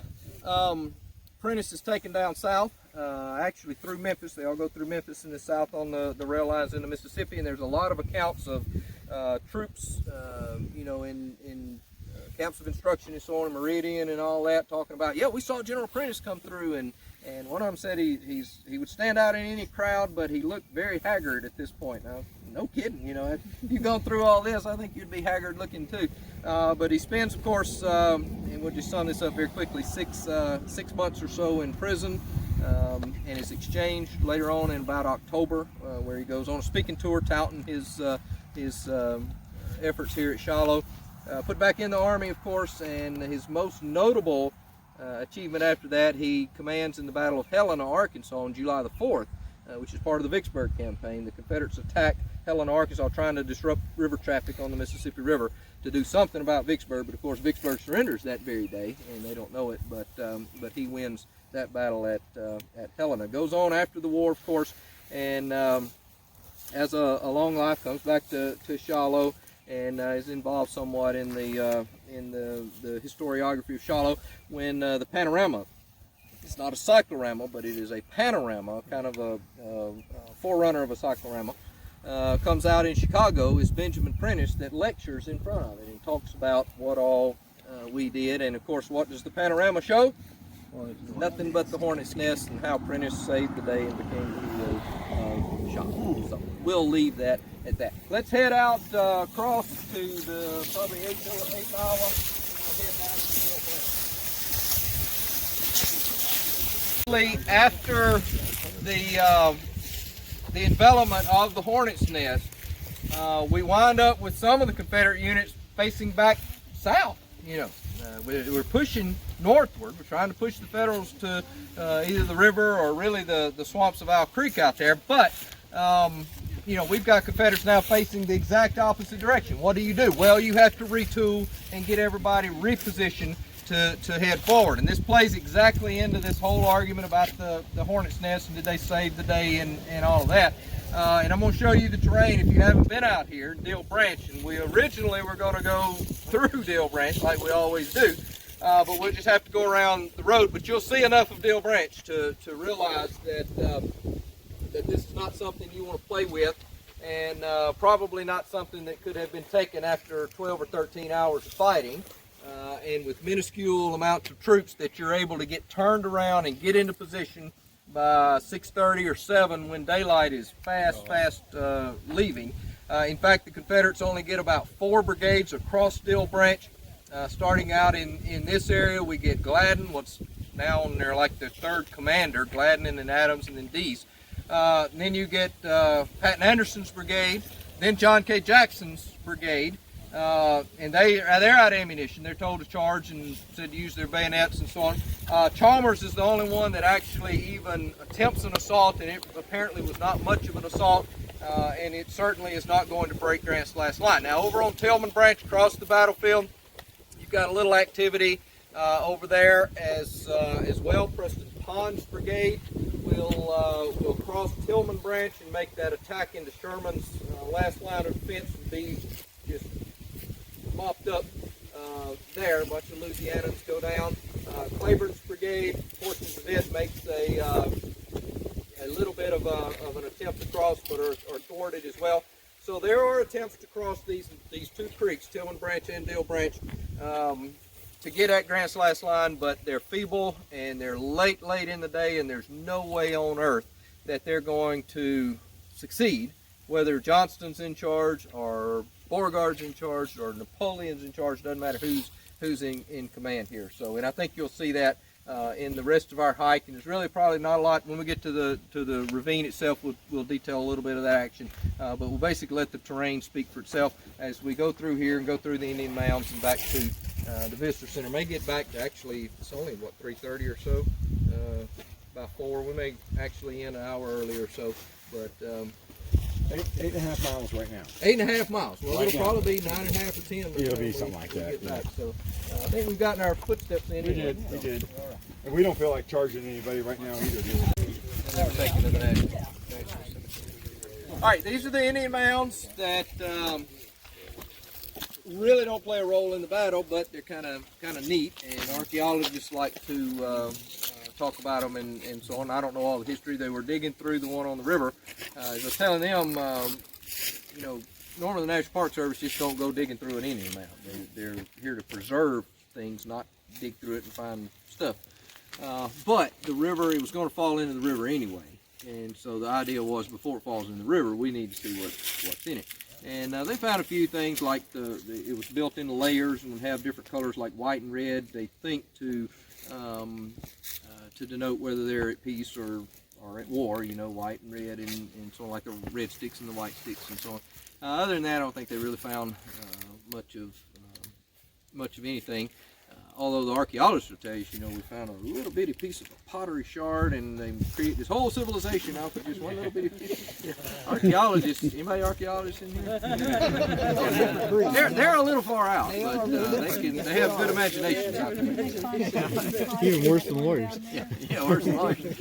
Yeah, in the now there is a burial mound down on the river down there that I think like 30 or so bodies came out of it, and the famous effigy pipe that's at the Tennessee River Museum now came out of that. So there's some pretty interesting stuff. They're having a good time over there. I know they're not supposed to be over there, but we're going to abide by the law and stay on the road. And Yeah, really get a video of them over there. Call the VC and tell them to come get these. Story, but this is where Forrest The story is that Forrest on that Indian Mound climbed and saw Buell crossing the river, and we were just talking about that. In fact, that Forrest went and tried to find somebody, you know, and couldn't really find anybody. And when he did find somebody, nobody listened to him. And so, yeah, here comes a vehicle. But, you know, Forrest is just a colonel at that point. And who listens to colonels, right? Mm-hmm. Any colonels in the group? No offense. Too late. I'm equal opportunity. I offend everybody. But, yeah, this is not the farce, you know, obviously of 1864 Bryce's Crossroads or something, so nobody really listens to him. Although he is providing really good intelligence, but it's nothing that Benjamin Prentiss hadn't already told him. So, all right, let's go see Dale Brand. Now, what the Confederates will be doing will be crossing this big ravine. They hold other troops back here. For instance, Breckinridge's entire corps, the 3 brigades, will be held back here. They never cross. There's a good bit of artillery that's taken to the bank of the river, and the idea is we could open on the gunboats and so on, but that, you know, you don't want to open up with field guns against large caliber gunboat guns and so on. So by this time, it's basically the end of the day, and the Confederates on the site say, you know, this ain't working, let's get out of here. And then the order from Beauregard arrives saying, this ain't working, let's get out of here. So really the decision's already made. Well, they think they've won the battle, right? They clean up tomorrow. Maybe not won it, but we're in position to win it again tomorrow. They got a message hard now. That we're standing on wouldn't have been here at the time, but you can see the precipitous nature of the ravine on the south. We're going to see it as we go up the other side as well. Of course, we're going to kind of wind up the road, but going straight up this thing, which we've done many times in the past, of course, is a little bit more difficult. The thing was filled with backwater. The river was high at the time, so it would have been at this point probably knee deep or something. Just a little up the ravine will be to where Chalmers will move across, and again, he's the only one that really makes an attempt at an assault. You've got some 50 pieces of artillery that both are there and at the beginning of the battle and never move out to the field. They probably would have been assigned to Prentiss's division had they had another day or two. You also have all that artillery coming in off the battlefield, including Hickenlooper and Munch, and we'll see Munch up here. You also have all the troops of Hurlbut's and Sherman's and McClernand's divisions that are coming in. Plus, you're starting to get a little bit of the troops from Buell crossing over. So it's a heavy line of defense. We're just right below Pittsburgh Landing, just right around the trees there. You've got a very defensive line up there on very high ground, forcing the Confederates to come through. Then, of course, you've got the two gunboats, the Tyler and Lexington, that are firing up this ravine into the flank of the Confederates as they go forward. So, again, looking at terrain and so on, couching this in terms of Prentiss and the hero of Shiloh and holding out so Grant could hold this last line. I'm convinced that Grant's holding this last line, whether Sherman or whether Wallace and Prentiss sacrificed themselves or not. It's just that formidable of a line. And as you start up, you'll see. So let's go on up. It's getting a little bit late. We won't stop much. I may point out Munch's battery if you passed it. It may be a little farther in. I'll have to check. But we got one more stop when we get up toward the visitor center as well. What kind of projectiles they've been firing from the boats? These would have been anything from, they'll fire same thing as solid shot, case shot, shrapnel type of things, floating ordnance. Floating shells? Yeah, shell and case shot. Mm-hmm. And of course the Navy fires what's called grape shot, which is more anti-personnel than it is. It's similar to the field guns canister. A lot of times you'll hear, they fired even from field guns, grape and canister and so on. Actually, grape is a naval ordnance, which is a little bit larger than the canister, which is a field gun ordnance. Effective against wooden ships. Yeah, poke a whole lot of holes in ships. You have a mess of splinters. Yeah, exactly. Come out. Yep, exactly. All right, this is what is going on. The main line of defense is farther back. We're right at the visitor center. But there's this little spur of a ridge that extends down toward Dale Branch, and as the Confederates are coming up just to our west there, both Munch's and Margraff's battery here will fire into their flank and add even more firepower. Just not just the 50 guns lined up there and the gunboats and all that, but firing into the flank here from this little spur of the ridge will add a lot of incentive for the Confederates to hunt a hole and get out of here. Obviously, this would have been more open. Oh yeah, you could see the drawings of the time show you could see across Dale Branch. And again, these are direct fire weapons, and they're battle engages. Alabama battery across the ravine here.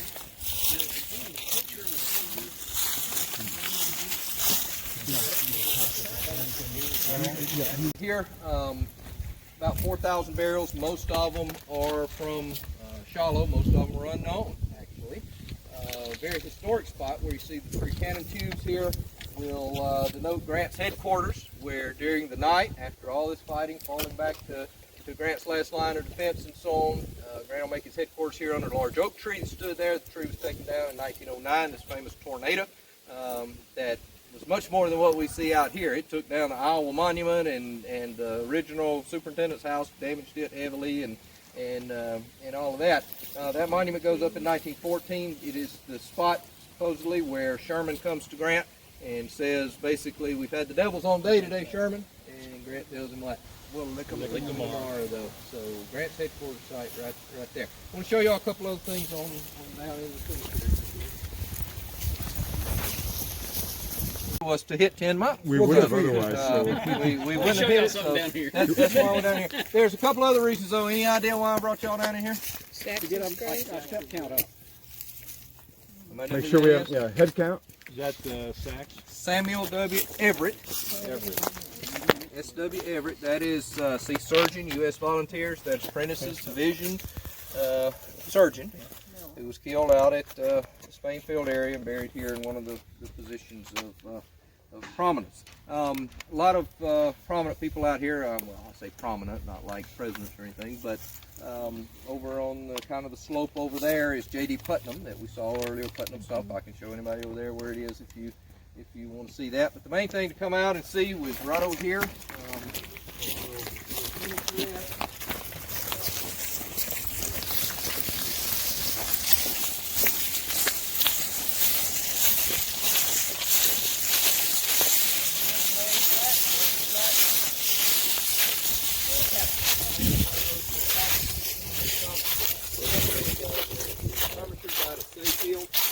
officers were killed. And of course, he is brought to the landing here and buried in the cemetery after the war. What did they say? Yeah, Pittsburgh. Yeah, That's what they called the whole battle. Right, yeah, Pittsburgh Landing. In fact, this cemetery was the Pittsburgh Landing National Cemetery up until like maybe the 1880s or 1890s or so, and they changed it to the Shiloh National Cemetery when Shiloh becomes kind of the official name. So that's the burial place of Captain Edward Thatcher. So we've kind of come full circle a little bit, and that will basically conclude our hike. Any questions, anything about Prentiss? How many miles officially did we get? 10 miles. It's 10.0 something. 10. Well, we want every tenth of a mile we can get. Well, I said 8 to 10 miles, didn't I? Yeah. So we didn't hit it too far off. So. Get your money's worth. I didn't miss it by 3 or 4 miles like I did last year. So. All right, no questions. You're quite right. Cemetery, so they would bring them in as far north as Fort Henry. Bring in from Johnsonville and down, Muscle Shoals and North Alabama and so on. So. Tomorrow morning, 9 o'clock, if you want to do it then and now, we'll probably go for a couple hours or so.